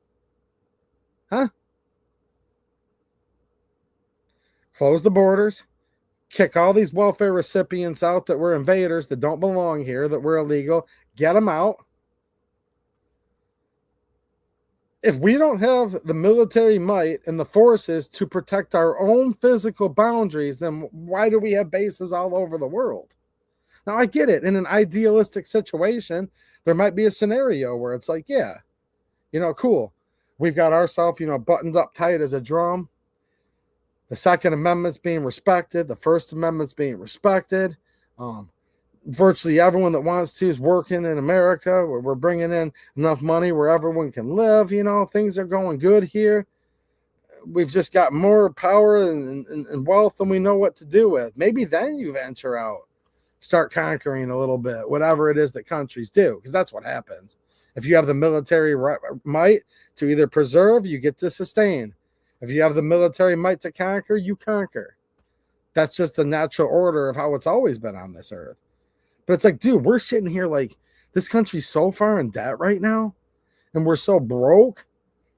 And whereas we're supposedly energy independent, I'm just saying we're not. And no, I don't work for an oil company, and I don't have any insider info, but I do know how to look at the gas pump, and I do know how to look at the small amount of money that's in my bank account. And when I go to put my debit card in there to fill up the truck, to go give some free estimates to try to get the spring going a little bit, I'm watching the account getting drained down to nothing faster than ever before because of how quick those dollars keep flipping over on the gas pump. So to me, that proves we must not be energy independent, actually. There's the Straits of Hormuz. There's all these countries, all this cheap crap from China. All this stuff's coming through. Just wait till we can't get all that crap anymore. I don't know, man. These people have been fighting amongst themselves back and forth. I don't think it's just, look, and this is where this is tough, man, because just like I wasn't even trying to really stick up for the Marine himself. Like I probably don't like the dude, but like I said earlier, I just thought it was insane that a U.S. senator like charged him. Okay, fine, but this is kind of like that in a way. Just because I'm saying I don't like this BS war, and I don't think we should be fighting Israel's wars, because that's what I believe it is. That's just my opinion. It doesn't mean I'm a fan of Iran, okay? I'm not a fan of Iran or the Ayatollah or whoever, is over there running it right now, or they're in the midst of getting a new one. Look, they're just going to get a new one. The one that I heard they're putting in power is even more radical than his daddy was. So this is just the way this works. There's the Ayatollahs in Iran. There's the Iran Contras. I mean, gosh, I'm ready to start ranting about Oliver North and go back to the Oliver North and Reagan days and the empire. You guys know what I'm talking about. I know some of you do. The Russians are in Afghanistan back. I mean, this is taking me back to like the 70s. That's why I wanted to kind of bring it back earlier, though. Like, our country's not really doing that good right now. Oh, that's the problem. And there's these temples. There's holy lands. The first temple's destroyed. The second temple's destroyed. They're trying to build a third temple. They're trying to genetically engineer a red heifer. I mean, these people, there's some real people. Wow. I think these people are sick.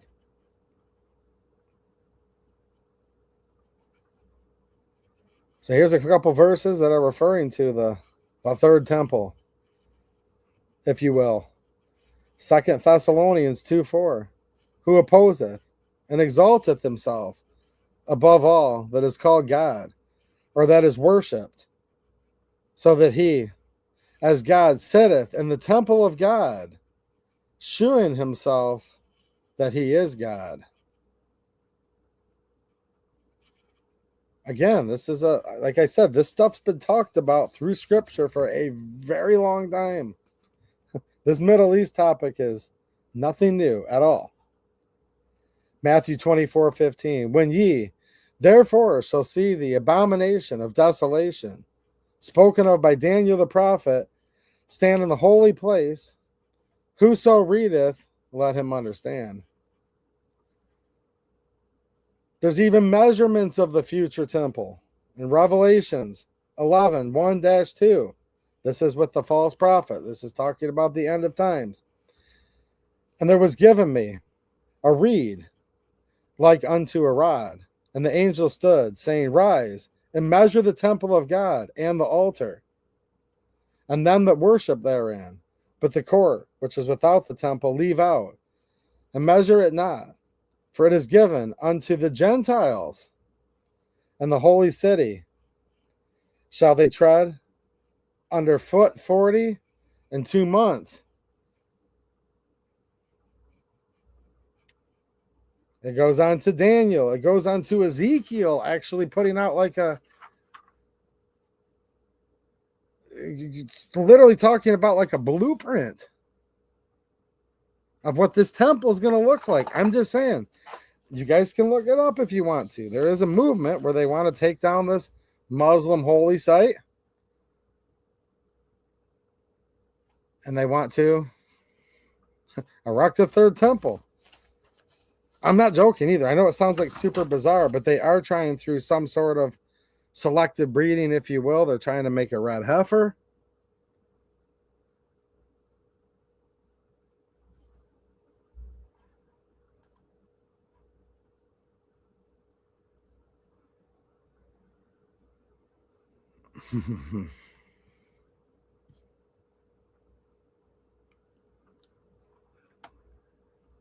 I need to read it all. This guy hasn't even left me a super chat. Are you even a channel member? Like, what stock do you have in this? Isn't that crazy, guys? This guy earlier, Gerald, you were telling me everything I had to do earlier. Why the heck would I listen to you? Who are you? See, this is the thing, man. I don't even know why you're still here, to be honest with you. I mean, look, to be honest with you,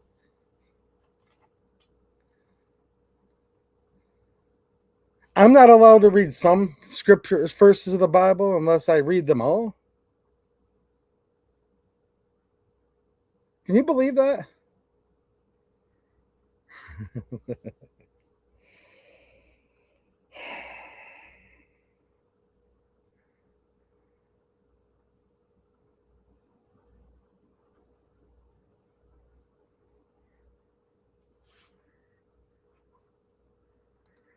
You didn't tell me to do anything. Look, dude, I'm trying to be civil with you. But to believe what you're saying now requires the listener to be dumber than the speaker. I didn't tell you to do anything. I literally pinned your comment to the screen, dude. So if you are going to talk scripture, you need to talk about it all. Exclamation point. You told me I need to do something.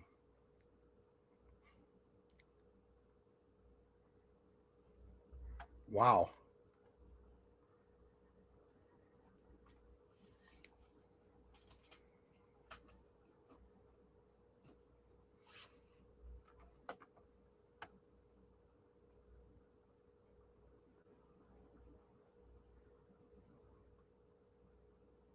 Those of you that are enjoying this war, I hope you enjoy the heck out of it.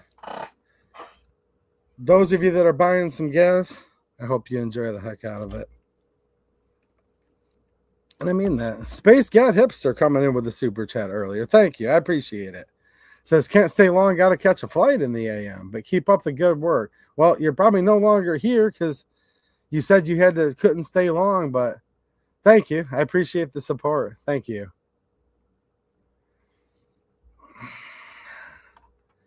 Matthew Dennis reviews, what's happening, man? And thank you for the generous super chat. I appreciate it. He says, this war isn't our problem.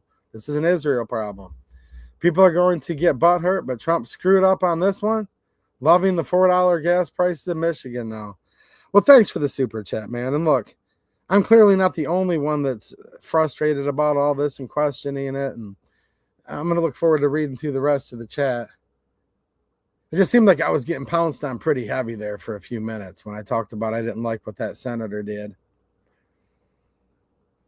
It seems like I'm kind of getting pounced on right now a little bit when I'm saying this is Israel's war.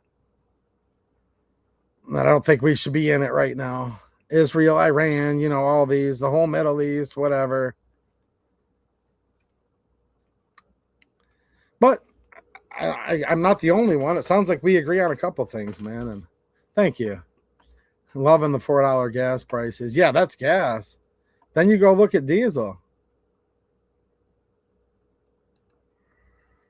Now you're going to go leave. Well, then go cry, dude, whatever. I didn't kick you out of here. I'm just like, why are you watching me anymore? You can't stand anything I say. Look at this. I would have kicked you out if you weren't allowed to talk here anymore. You do know I have the physical power authority to do that. Like I could just click hide you from channel if I wanted to. I don't moderate my chats though. I personally don't.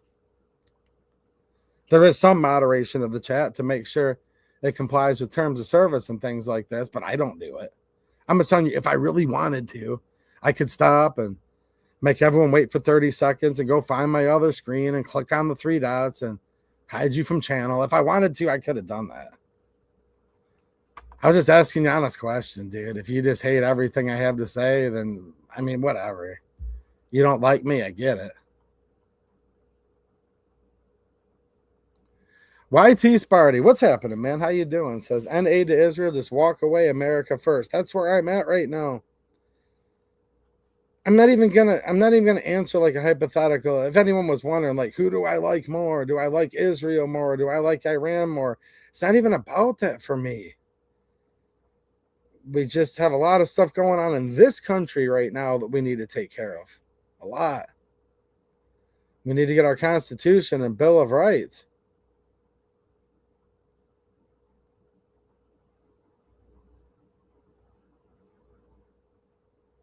You know?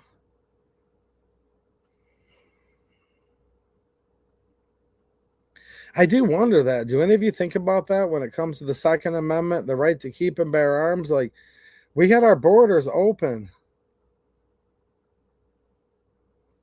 We had our borders open just for so long. I don't think there's any way they know. And look, I don't like that Trump has us in this war right now, obviously. But I do think Trump's done like infinitely better, and dare I even say a pretty good job with the border now. But then even the whole thing where they were, going in Minnesota, and then they're like, oh, that was too heavy handed. So now we need to get them out of there. I don't know what's going on with all that. But if I were to opine, I would say probably we haven't gotten all the people that slipped through the cracks that may be jihadis, that may be sympathetic to the Ayatollah, okay? That maybe here is what they call sleeper cells. And man, of all times, for them to take the boot of our government off our neck and allow us to protect ourselves, you'd think the time would be now. And I appreciate my friend Mike Hammond sending me that bill. I was going to read about the bill. I just decided halfway through the stream I didn't even want to anymore. So thanks for letting me know about Senator Mike Lee's constitutional carry bill. I appreciate you, and I appreciate all of you guys who let me know about these different stories. I may decide over the weekend to do a standalone video about it.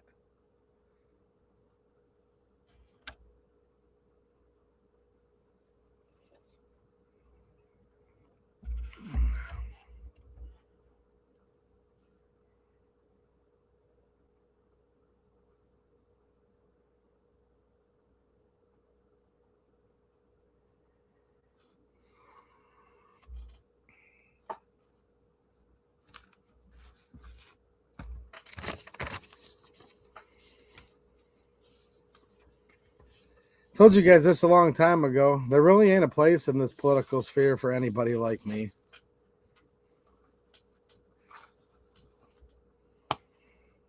That's my problem, man. I don't have... I'm not tribal with the political parties.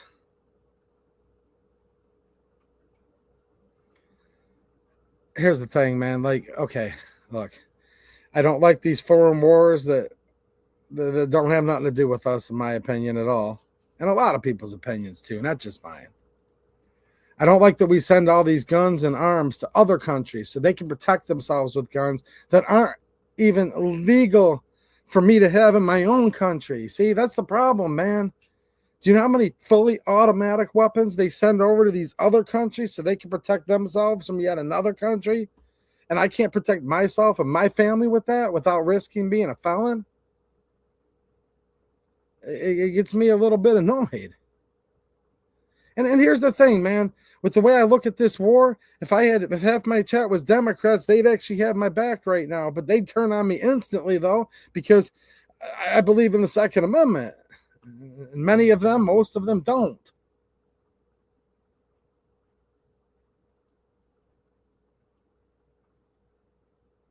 And I piss off half my Christian friends because I'm not pro-Israel. I piss off half my Christian friends lately because I'm not a Jew.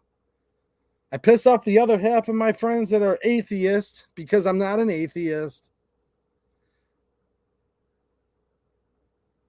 And then I have people coming at me saying, well, Muslim's actually the best religion. Whatever. I will say this, which is very interesting. About one of the Jewish doctrines talking about how Jesus, they want to be boiling in a pot of feces, and I'm paraphrasing. And in Islam, they do actually put up Solomon, David, and Jesus as key prophets, though. Now, I don't believe the Muslims have it right. Again, I'm not a Muslim. And this is why you can't even talk about this kind of crap online, because now instantly it's going to be conflated. Oh my gosh, 2A EDU's pro-Muslim. No, I'm not. I'm saying, if anything, the religious Jews that go by their doctrine are harder on Jesus than the Muslims are. That's all I'm saying.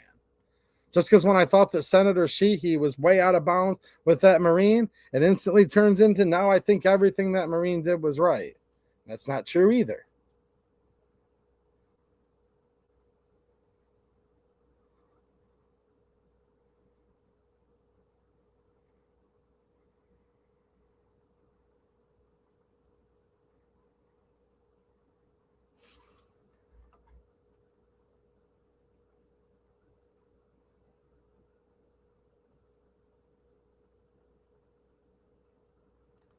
Yeah, a 2-issue voter, right? Random guy from Oz. Need to become a 2-issue voter. Are you pro 2A?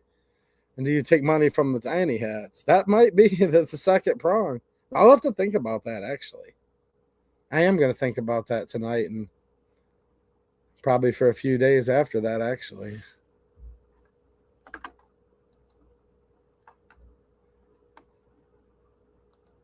Wild Times coming in with the super chat and a channel member. Thanks, man. I appreciate you, dude. He says America first. That's what I'm trying to say. Dude, it's like two things at once. It's America first, and I want like America again. Like, first of all, we need to get this country that resembles America in some ways. And lots of good red-blooded Americans that live here, but we need to get our country back to being America again. And then America first. Like, that's the thing, dude. If this country was actually acting like the country that was formed, about 250 years ago, we might be having a different conversation right now, at least from my standpoint. But it's like, dude, we don't even have like the free exercise of most of our constitutionally guaranteed rights at this point. Our country's in debt. Our country's broke. There's all these people over here that don't belong here, many of which consider themselves enemies to America. And the Republicans are sitting there with their trifecta right now in Washington. They should be repealing all the gun control if that's what they ran on. See, here's my point. They shouldn't have even had those generals and all this in front of Senator Shehy and all his cronies to be talking about how much more they're going to fund this Israel war. And then I guess the Marine wouldn't have even been in there doing his protest, however bad taste it was. They should have been in there doing the let's just sit down and no matter how long it takes, repeal every last gun control law. And if they would have been in the repealing all gun control laws that are on the books, rules, ATF, all of the above, then I guess they would have been sitting there talking about how many more billions of dollars they want to send to Israel. The Marine wouldn't have been there, and then, whatever. I'm just saying. I think Republicans lose big time coming up in the elections. I learned this years ago. I've always studied politics, but I've never actually wanted to be a political person, meaning I don't run for office. I don't want to be a politician. But I have always studied the process because through that process is whether our rights get to be freely exercised or trod upon. It's kind of what government is. And I wish the Second Amendment isn't political, but it is. But I remembered hearing this, back when I was like a kid, I think it was. I can always remember hearing this. It's this simple. It's the economy, stupid. That's the saying. It's the economy, stupid. Dude, when regular working class people can't barely fill up 2 bags of groceries without it being $100 bill. When diesel's almost $5 a gallon and gasoline's $4. When a lot of people in America don't have health insurance, but we provide insurance to illegals. When we send machine guns to other countries that we can't legally own here. I mean, this is not a good look. We're going to go to war right now while we're this many trillions of dollars in debt, tens of trillions of dollars in debt. And we have the bright idea to go to war. Look, the Iranians make a $20,000, $30,000 drone, and we have to fire sometimes one, sometimes a dozen of these like multi-$10 million missiles just to take down this one little drone. I mean, I'm not a military strategist, but I'm sure you guys have heard some of these reports out there. It's like the ratio of money that we have to spend to fight off what they're spending is just not even close to any level of parity at all.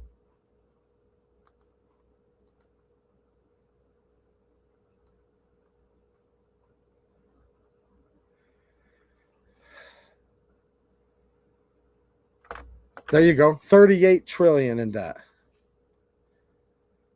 We have an estimated 770,000 homeless people here. Dude, they're going to bring in this universal digital currency. they're going to bring in is Drain the Swamp saying, what's happening, man? Universal income.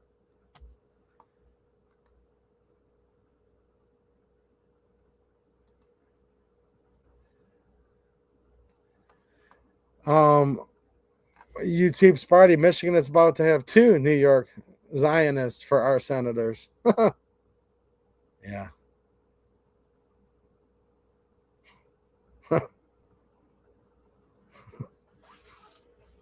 Probably.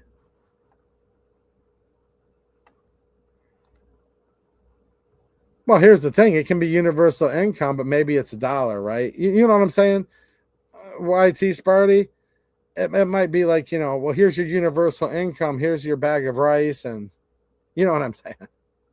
Here's your half a bag of rice for your family of 4 and some water that you wouldn't let your dog drink in a little canteen. That might be your income. So just because it's universal, that could be that could be taken lots of different ways, right?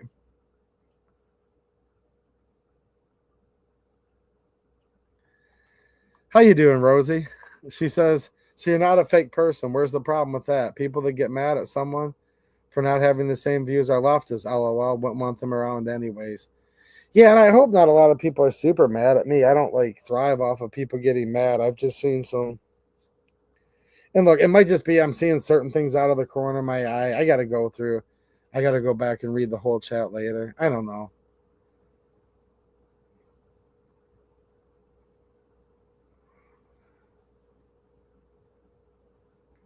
Maybe I shouldn't have even done a stream tonight. You guys let me know because these were the topics I wanted to talk about. And look, I had a friend right before the stream started. He goes, dude, this ain't going to go well. It ain't going to go well for you if you talk about this. And I said, I know, but I just got to do it anyways. I just want to do it anyways.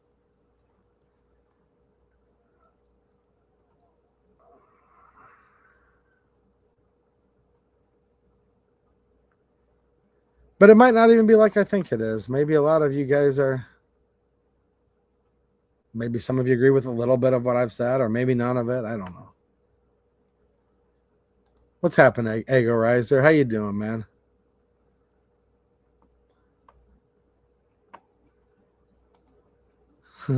What's up, Pillbox Bunker? It's just getting so hard because I don't know, man. A lot of people are having a hard time getting a tank of gas in their vehicle right now. And I have a feeling that some of you as well. And if it's not you, good. I hope it's not, man. I hope everyone that's watching this chat, you guys are prospering, you're doing good. But if it's not you, you at least know someone right now that they can't just fill up their tank. And it's getting to that point for many more people where, you're down on E, you're on low fuel, you have to stop and get gas. The prudent thing would be to fill it up. But it's $150 to fill it up. So but you've only got $25 on you. So you put in a sixth of a tank. And you get by for a day or two. Then you've got to scrounge up another $25. You're actually losing money because you have to make that many extra trips to the gas station. But I've been talking to people in real life around here just lately, dude, I can't just fill my tank up right now. But I thought we were energy independent, though. Am I the only one that heard that? I have been hearing that we've been energy independent for a year straight now. The United States is energy independent, I was told. Look at natural gas prices. Look at electric prices. If you live in Michigan, they just jacked up all the electricity 5%, and now immediately DTE Energy's coming back and asking for 5% more. It's like they just never, ever stop. All of this stuff is just through the roof. And then I'm hearing about, well, they're going to have to do this emergency thing and ask Congress for another $50 billion for more of these missiles for Israel and Iran because we gave so many of them away to the Ukraine for so long. It's like, really? The Ukraine, it's just going to keep haunting us forever. Meanwhile, it's just come out tonight. I'll have to see, look more into it later, but apparently Russia's providing intelligence assets now for Iran. See, this is where this can go so quick, man. You go into the Middle East, you better be ready to stay there for decades, for centuries, for millennia. I mean, we're talking like this first temple. This is almost 3,000 years ago. So I don't know. Do you guys think we have 3,000 years to go over there and just finally make it right? Look, if these religious holy wars haven't been figured out over there in like 2,800 years, well, we just have to see it through, man. You have to be a good American. You just got to dig in deeper, brother. Well, that's the problem. They've only been fighting over these holy sites and all this for 2,800 years. But see, we have to see it through for 5,000 years. Then, well, I mean, what's the answer? And I say that kind of tongue in cheek, but how long do we need to be over there? How long do people need to be over there? See, King Nebuchadnezzar thought he had it all solved. No, he did. Like, dude, we've come in here. We've raised the temple. We're in charge now. I mean, do you know how many people over the years have thought they had all this solved? But here's the thing, though, man. We went in there. We wiped out all their nuclear. And look, I'm not talking Democrats. I'm going by what Trump said. Trump said their nuclear capacity is completely and utterly abolished. It's gone. I think they were calling that the 12-day war, if I'm not mistaken. There's so many wars, it's even hard to remember it at a certain point. But you guys, the one last year, right? We went in there with a couple really big bombs real quick, and they said Iran's nuclear capability is gone. It's annihilated. And no, I'm not directly quoting the president, but that's essentially what he said. Am I right? He said their nuclear capability is gone. And a lot of people were actually kind of cool with that. It's like, dude, I don't want Iran having a nuke. Israel's not supposed to have nukes, by the way, either. Do they even admit to technically having them now? Go look up that whole thing if you want a whole rabbit hole. And you look up JFK, which is why I have Mike McLuhan's. What's happening, Mike? Look up what was going on with JFK and what he was trying to stop going on with the armament over in Israel. And he says, I was contemplating here recently. I wonder what the U.S. would be like today if JFK was not unalived. I believe AIPAC would not exist, formerly known as the AZCPA. Just saying. Well, dude, you might be onto something with this. I'm just saying, Mike, you know, because look, last year we destroyed all their nuclear capabilities. Great, good. I don't want them to have a nuke. Just real quick, we didn't officially go in hard. We went in hard, but we didn't like mobilize this into what it's becoming right now. And then now a year later, oh, they're within minutes of having a nuke again. Within minutes. It's like, well, dude, look, man. And trust me, I wasn't even on this whole thing where like there were guys talking like a lot of libertarians and stuff a year ago being like, we can't go in there and bomb Iran no matter what. Iran will never have a nuke. The Iranians are all nice. I'm actually not part of that crowd either, to be honest. I don't trust the Ayatollah and the Iranians per se. The government of Iran. You know what I'm saying? I don't trust them. I believe they would develop a nuke. I believe they'd probably use it on us if they could. They chant death to America. So one more time, I am not saying I'm pro-Iran, like at all. Now, there's good people that live there, of course. I just mean like the government of the Ayatollahs. No, I'm not a fan. I'm just going by what my own president said. Can you take him for his word or can't you take him for his word? That's what this comes down to. He comes in there and says we've destroyed all their nuclear capabilities. I'll be honest, I was in the camp of good. I don't want Iran to have a nuke. We got in and out real quick. This isn't going to be a prolonged war. This is good. Now, he still has time. Maybe we'll be out of there in the next couple days again, and I'll be happy if that happens. But it just doesn't look that way. And why the hell are we over there when we were assured that they had no nuclear capability, it was 100% destroyed, and now we're told they're minutes away from having a nuke again? Dude, Bibi Netanyahu's been literally doing news clips. There's montages. You can look them up if you want to see what I'm talking about. He's been talking about for the last 30-something years that they're days away from a nuke. They're months away from a nuke. They're only a year or two. He shifts it back and forth, but they've been years, days, months, minutes, seconds away from getting a nuke, according to him, for 30 years. Yeah, I know. I don't think Israel and Iran are ever going to get along. Like, you guys know what I'm saying there, right? Like, dude, I'm not saying they're ever going to get along. Are you kidding me? Well, now we're arming the Kurds. So it's not just as simple to say, Muslim versus Christian versus Jew. It's way more complicated than that. There's Shiites, there's Kurds, there's a lot there. All I know is this: they're all been fighting, and in my opinion, they're all gonna keep fighting each other. They're not just gonna one day get along. I don't see it. Not till Jesus comes back. Then every knee shall bow. That's what I believe. I believe until every knee bows, these people aren't going to get along. What's happening, Jim? How you doing, man? Jim Falcone says one of these days, and it's coming. Currency is not going to be worth having. Yeah, you got to have silver or gold to buy anything. Yeah, man, I'm with you. And I don't know if you were here earlier, but I mentioned that people say stuff every once in a while along the lines of like, dude, gold's gone up way up in price. It didn't though, did it? It's not that gold went up. We just have that much less purchasing power with our fiat currency. And that's a tough pill to swallow, man. That sucks. It's like, dude, gold went up. Sweet. Like, and I hope you guys have tons of gold and silver. Like, I'm happy for all of you if your investments, sure, great. But my point is it's like on the macro level, that's kind of scary, isn't it? Because when you first think about it, it's like, dude, gold and silver are skyrocketing in price. No, they're actually money. That means our fiat currency is falling very quickly. And then there's, there's different demands. There's different countries that are hoarding gold. There's industrial demand.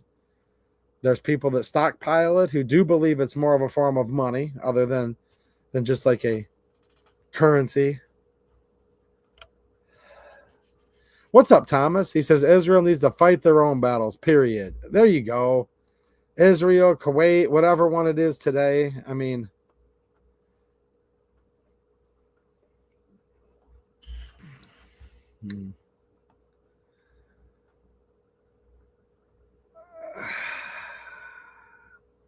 okay, some of you guys are glad I had the stream tonight.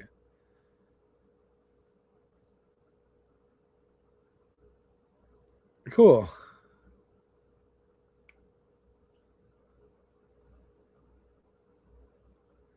Drain the Swamp says, glad you did the stream. You didn't bring up my blood pressure. I'm all checked out. Well, hopefully you're doing good, man. Nice to see you in here.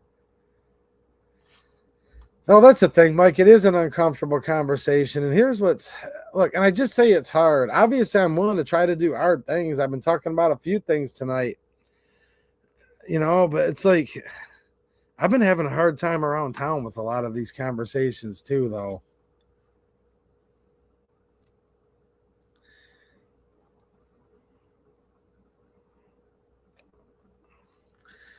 Mike McClune says, sometimes it's the uncomfortable conversations that we need to come together and have collectively. Yeah.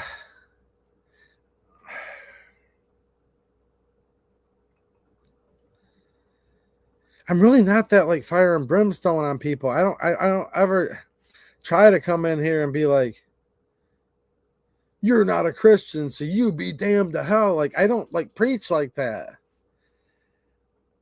But I'm just saying there's a lot of context out there. There's a lot of scripture out there that this stuff's not new. This has been going on a long, long time.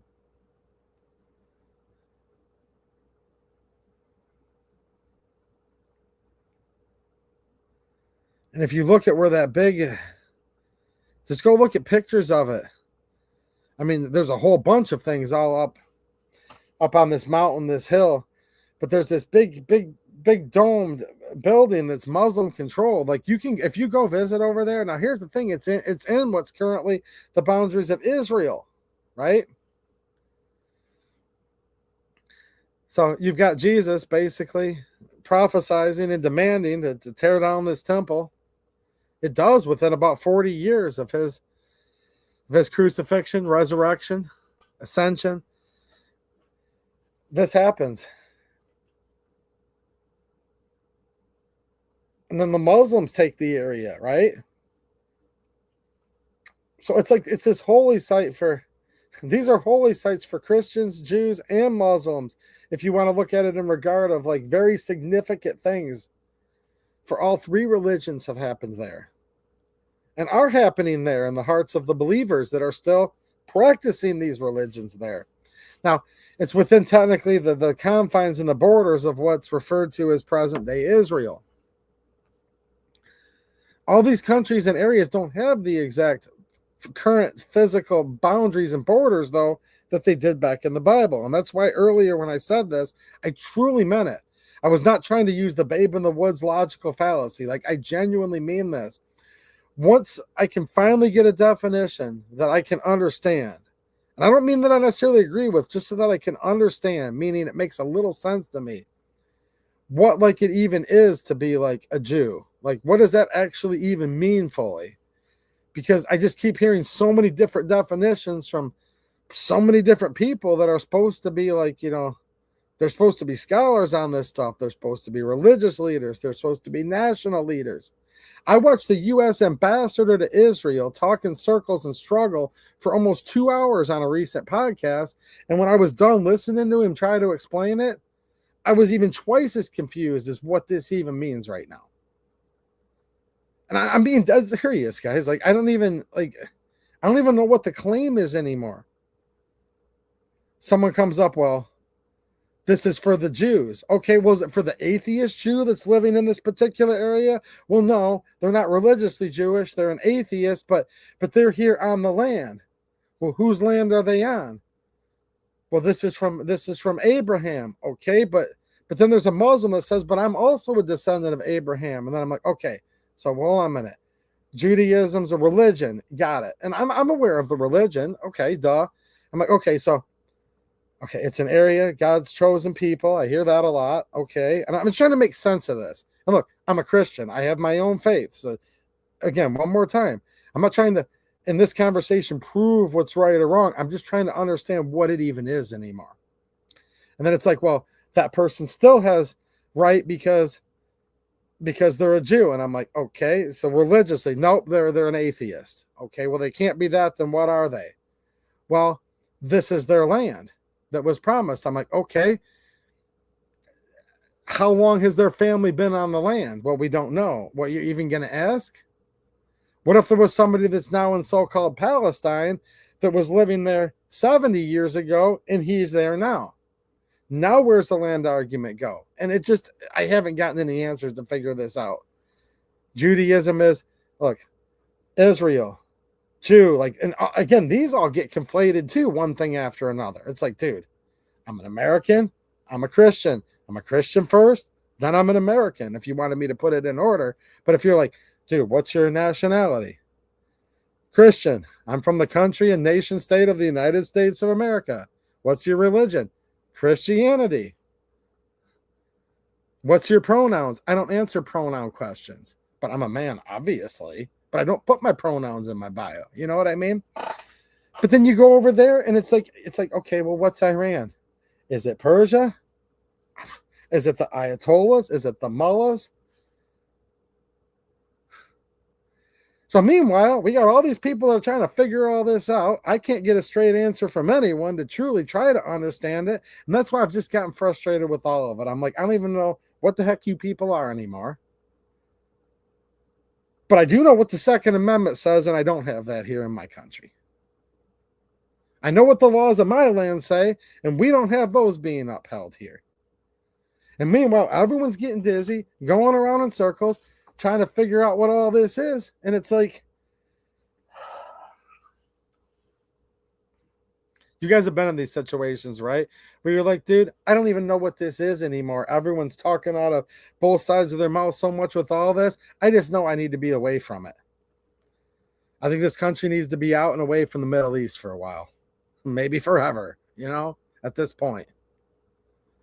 Or if not, if we're just going to dominate so much, because like I said earlier, you either get conquered or conquer. Okay, whatever. Jeez, man, talk about conquer. That almost like, whew. I think this building's about ready to blow down. There's like crazy thunderstorms out here right now. Wow, that made me jump. Did that come through the microphone? Whew. I said conquer or be conquered and just boom. It felt like one of those Scud missiles went off out there. Now we're getting bad thunderstorms here in Michigan, but it's like okay, if we're gonna conquer and that's just what we do, I guess go conquer and take all the oil. At least I'll have 88 cents a gallon gas again or something, you know. So there you go. There's the other side of the coin. If you're gonna conquer, just conquer. Let's just take all the oil if that's what you got to do. But no, they're not doing that either. Mr. H, what's happening, man? How you doing? Thank you for being a long-time channel supporter. You will eat the bugs. No, I mean, that's the thing. That might be your rations. that's the point.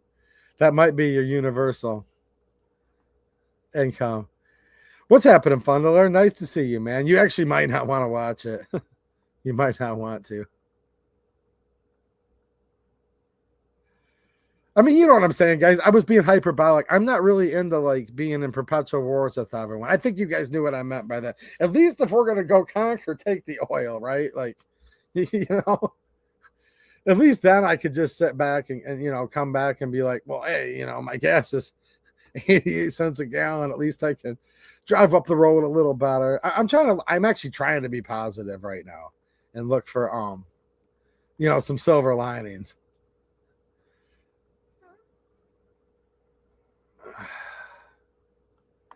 Reject Israel at your own peril. See, man, and that's the thing. What is Israel, though? Okay, I'm not talking about just strictly from a biblical standpoint. I'm saying, like, is it Netanyahu? What is it?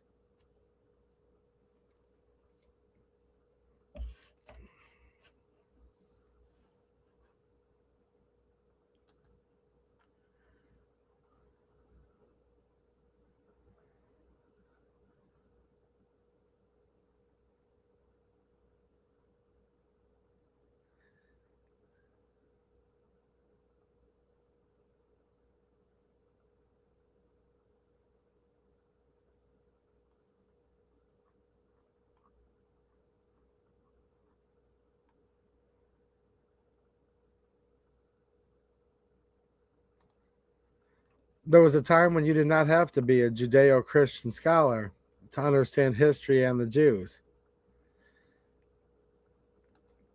Look, I'm talking about right now what's going on in Israel and Iran and everywhere.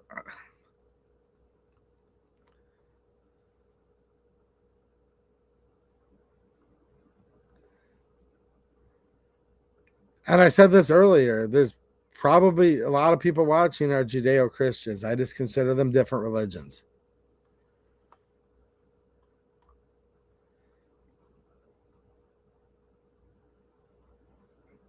I didn't even know that. Like, here's the thing, guys. I didn't even know this was controversial nowadays. I mean, I guess I should know this, but I didn't know this was even a point of contention. I thought like everybody knew that Judaism and Christianity are different religions.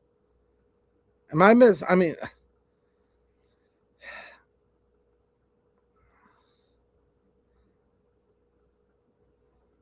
is that a debate? Like, is it actually a debate?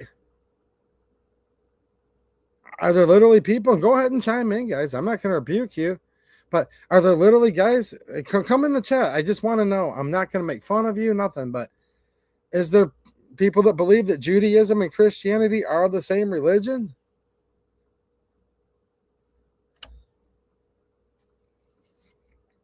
I'm not telling any of you you're going to burn in hell, and maybe some of you are going to tell me I am. Maybe I'm just really blasphemous. I don't know what all you are thinking right now, but it seems to me that maybe some people do think they're the same religion, actually.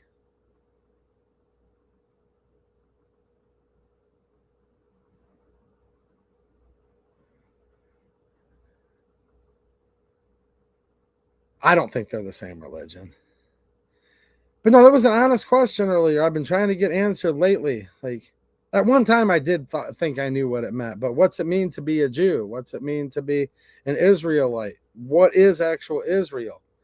It seems in modern times it's been shifting a lot lately.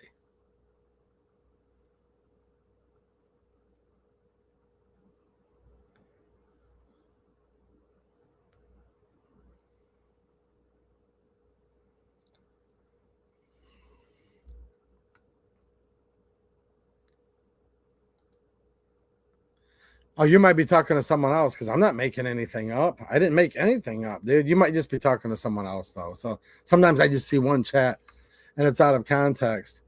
I guess what I'm trying to say is it's like I just got done saying I thought they were different religions. If anybody disagrees, you're free to say they're the same if you want. That's all I said. So I don't know. But again, you might not have been responding to me. I made anything up. I just said I.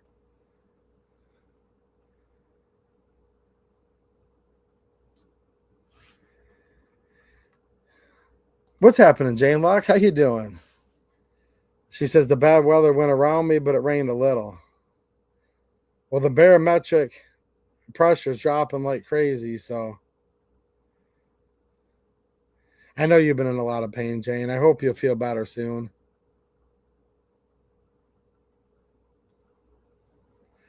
I'll keep praying for you, Jane. Just hang in there. I know it's.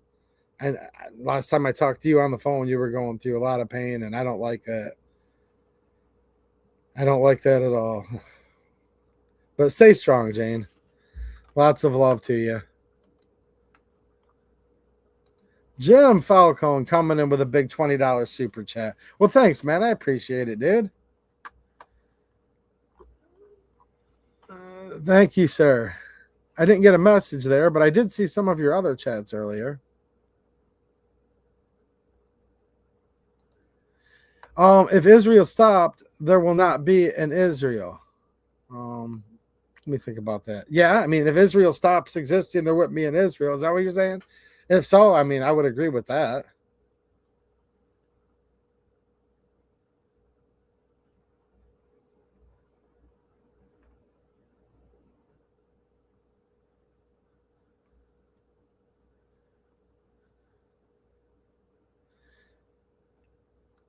No, that's the thing, man.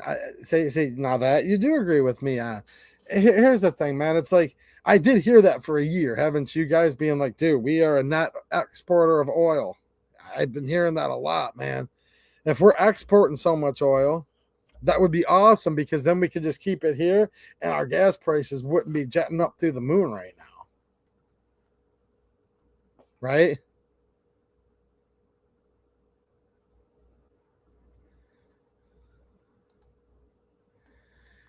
Mike McClure. No, I agree with you. He said, I know what you're saying. Yeah, he says the term Judeo Christian is used to group Christianity and Judaism together, either in reference to a shared history before Christianity split from Judaism. Sure, sure. It just gets tough for me after a certain point. Like, look, I get it. There's going to be some common ethos between the two. Now, I make the argument, this is what I believe. I believe they're different religions. Therefore, they're not going to have the same shared ethos on everything, obviously. For example, to my Jewish friends that are out there, I believe in the Trinity. I believe that Jesus is risen. And I believe that Jesus is coming back. Do you? I don't know. You don't have to answer me. I'm just saying, like, we're not, we don't have the same exact beliefs.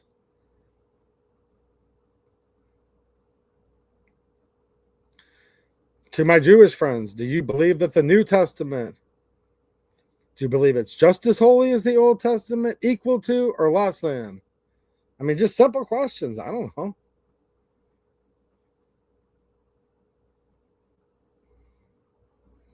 But there's religious Jews, there's secular Jews. Like, all these things are Jews. I was being honest earlier. What is a Jew anymore? I don't know, actually, according to not in the modern zeitgeist. I mean, I could start to define some things. I mean, but it's just anymore. It seems like it's all kinds of things.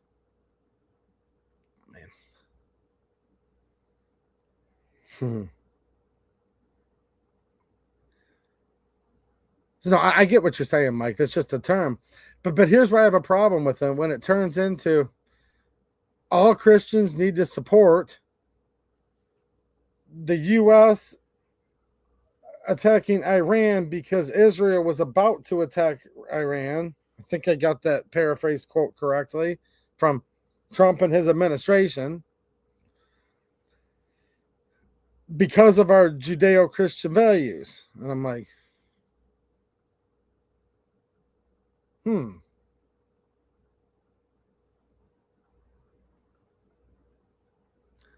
That's where I'm not sure how shared they are.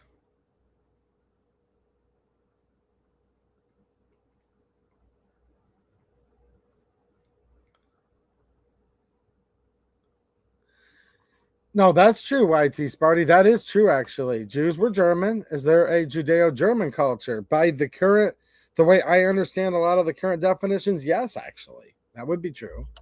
The Judeo-German culture. There could be... Look, some Jews are Muslims. That's the thing that's crazy about all this, because of the different, parameters it operates under. Some Jews are actually Muslims. So the Judeo-Muslim culture. Because I've heard them say that even if you're not a practicing religious Jew, but you live in a certain land, you could still be considered Jewish insofar as certain parameters. So I guess it might be possible. See, I'm trying to blow people's minds here. You could have a Judeo-Muslim. Why not? I think you could under certain parameters, right?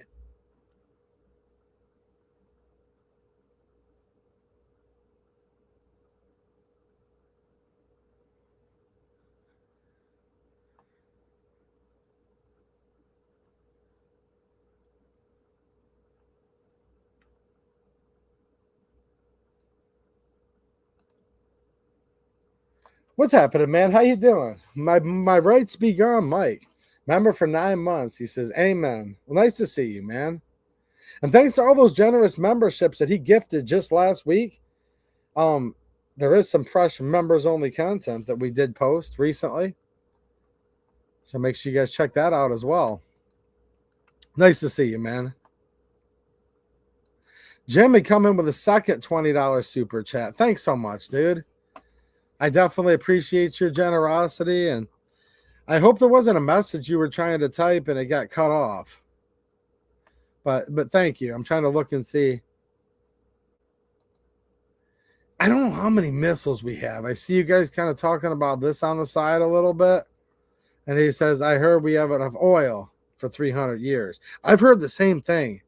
It's something like this. I've heard something about like that. That sounds right. How many missiles do we have right now? Some people say that could be a different question. Yeah, your secular Jew is Jewish by ethnicity, but not religion. Sure. So then you could have a Jewish Muslim then. I mean, that would make sense. Or a Jewish Islamist. Someone who's, okay, so they're not Jewish religion, but they live, under some of these definitions. They're ethnically Jewish, okay? So they were born, their mother's Jewish, okay? Does that satisfy it enough for you? Their mom was a Jew. That means now they're ethnically Jewish, but they take to the faith of Islam. I guess now they'd be an Islamist Jew, right? Is that right? I mean, by predisposed definitions, I mean, I would kind of assume that was what they would be, maybe. Because here's the thing. Let's think about this. If their mom's a Jew, but they don't believe in Judaism at all, they're of the Jewish blood, ethnicity. Okay. They give birth to their child, and they grow up and they decide, well, didn't see much Judaism practiced in the house. Don't really care for Christianity, and they join the Muslim faith. And they start, through Prophet Muhammad to Allah. I don't know a lot about that religion, guys. I'm just saying there's some stuff with it that I know on the surface that doesn't sit right with me. But now they're part of that faith. I guess that would have that person where, because look, they still ethnically they're tied in. So according to the way Huckabee was talking in that interview, they've still got their roots. It's still part of their land. They're part of God's chosen people, regardless. But I think that in that household, yeah, you'd have Judeo-Muslim values, I guess. Does that make sense? What do you think, YT Sparty? You may have an opinion on this. Round 1 says Jews and Christians are not the same. Well, that's what I think. What's happening, Bill Campers? How you doing, man? He said it's all a scam. Oh, there's a lot. See, that is the thing, though. How do you decipher, like, who's supposed to be on that land? Because no, I do believe in the biblical text where certain people, okay, check, but do you do a DNA test at this point? Because, I mean, I'm not really into like the government doing DNA tests, though. That's like lots of like big brother creepy overreach. So I'm definitely not saying like I want like some government mandated DNA test. I'm not for that either, but I'm just saying like how would you actually do it though? Like what tribe are these people from?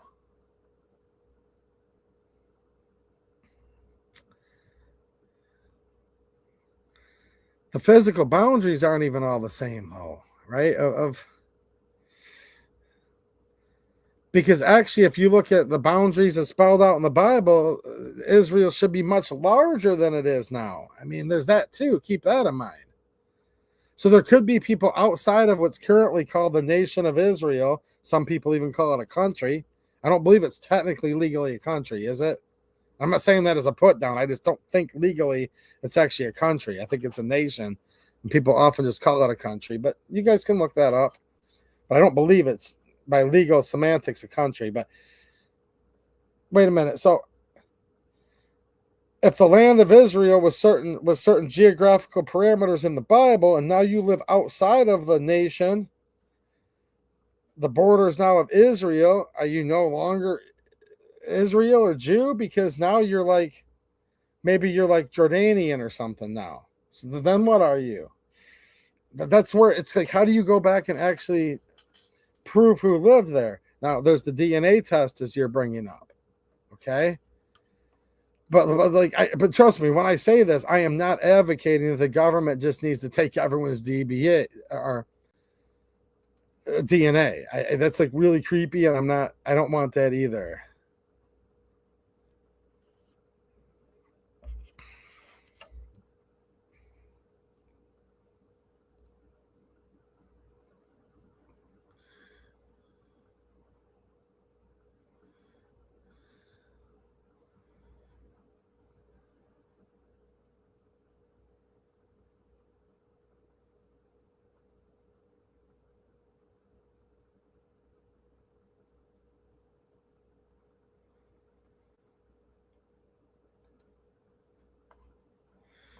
Mike saying oils run the world. Yeah, when you make billions a week, yeah. Why would you not use that money for war? War is a waste of life and time. The only war we should have is saving our soul from Satan. I agree. That's what's crazy too, is there's all this war going on in the Middle East. And really, it's a battle of good versus evil. It's what it actually is.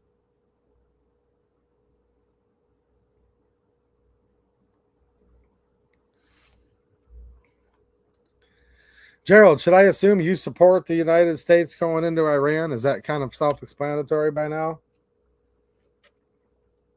Are you a Jew? Are you Jewish or are you Jew-ish? You have to kind of pause, like if someone says, dude, are you cold? I'm cold-ish.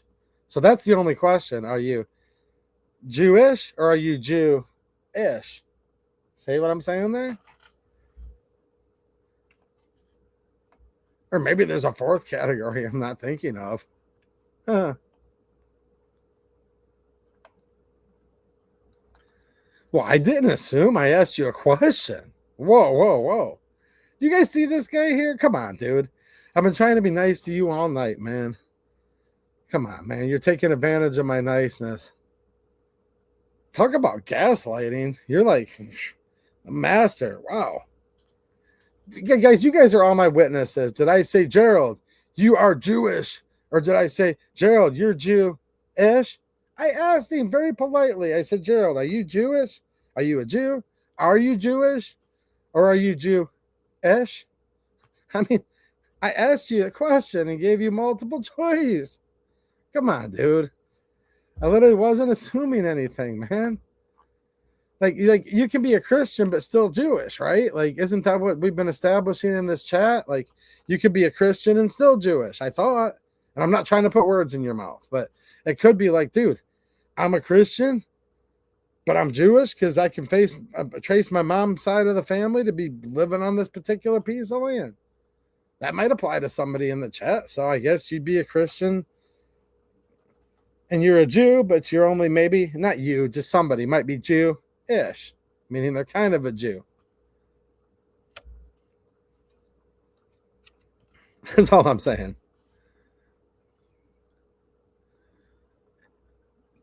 Somebody's, you're at the local gold and silver, and you're cashing in some shekels. You're cashing yourself in some of them go arounds, right? And the guy behind the counter, he kind of shortchanges you by about $1. You might say, "Wow, he's Jewish." No, the next guy, he might have only shortchanged you by 20 cents, and then you come in and say, "Well, he's Jew-ish." You see my analogy? I mean,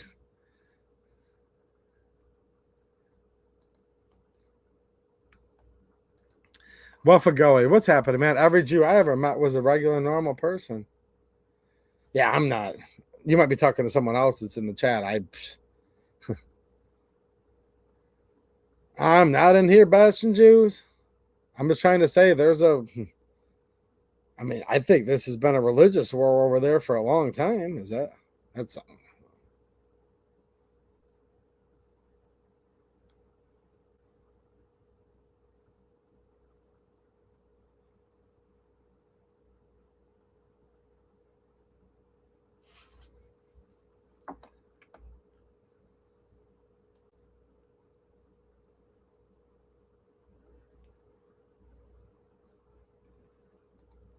no, I know it's Jews for Jesus. Look, guys, I'm not.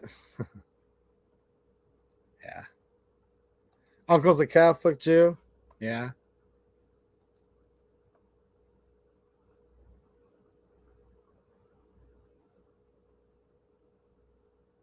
No, I thought I was pretty clear. I'm talking about in this whole context of Israel. Okay, Netanyahu, we're bombing the heck out of Iran right now. It's bringing up different temples. All I'm trying to say is the Jewish and Christian religion aren't the same. All right. I made a joke about the jeweler shortchanging you. Come on, man. People are all now, my uncle's this. Dude, I don't have nothing against anyone's uncle. Everyone's getting their feelings hurt about everything. I try to make a joke. I hurt more people's feelings.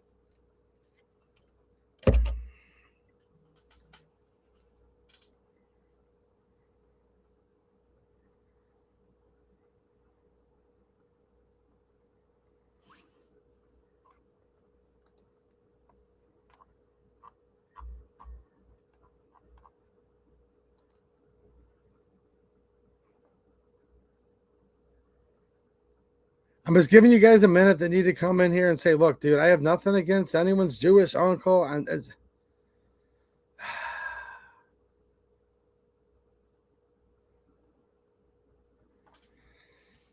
Wow.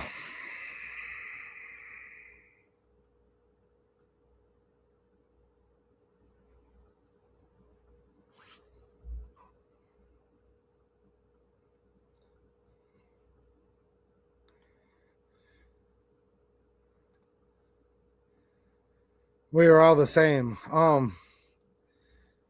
Yeah, I mean, except for when we aren't, though, right? When look,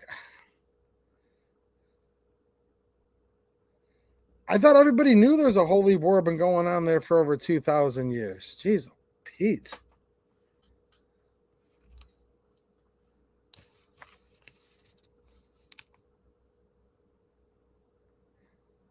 Herod's temple. Year 70 in the year of our Lord. The first Jewish-Roman war. Burning of the temple. Roman forces led by Titus.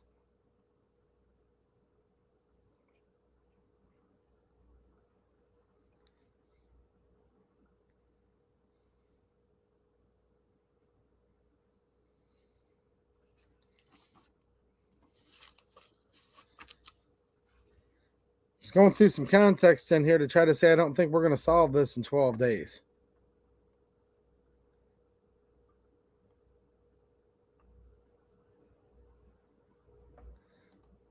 Catholics and Baptists think differently too. Sure. No, you know what, random guy? It's always a hot topic. And you know what I'm realizing? Everything's fake and everything's gay. And the internet's stupid. It's not real. And I wonder why the hell I've been wasting my time being on it so much. For everyone else, thanks for watching. Have a good one.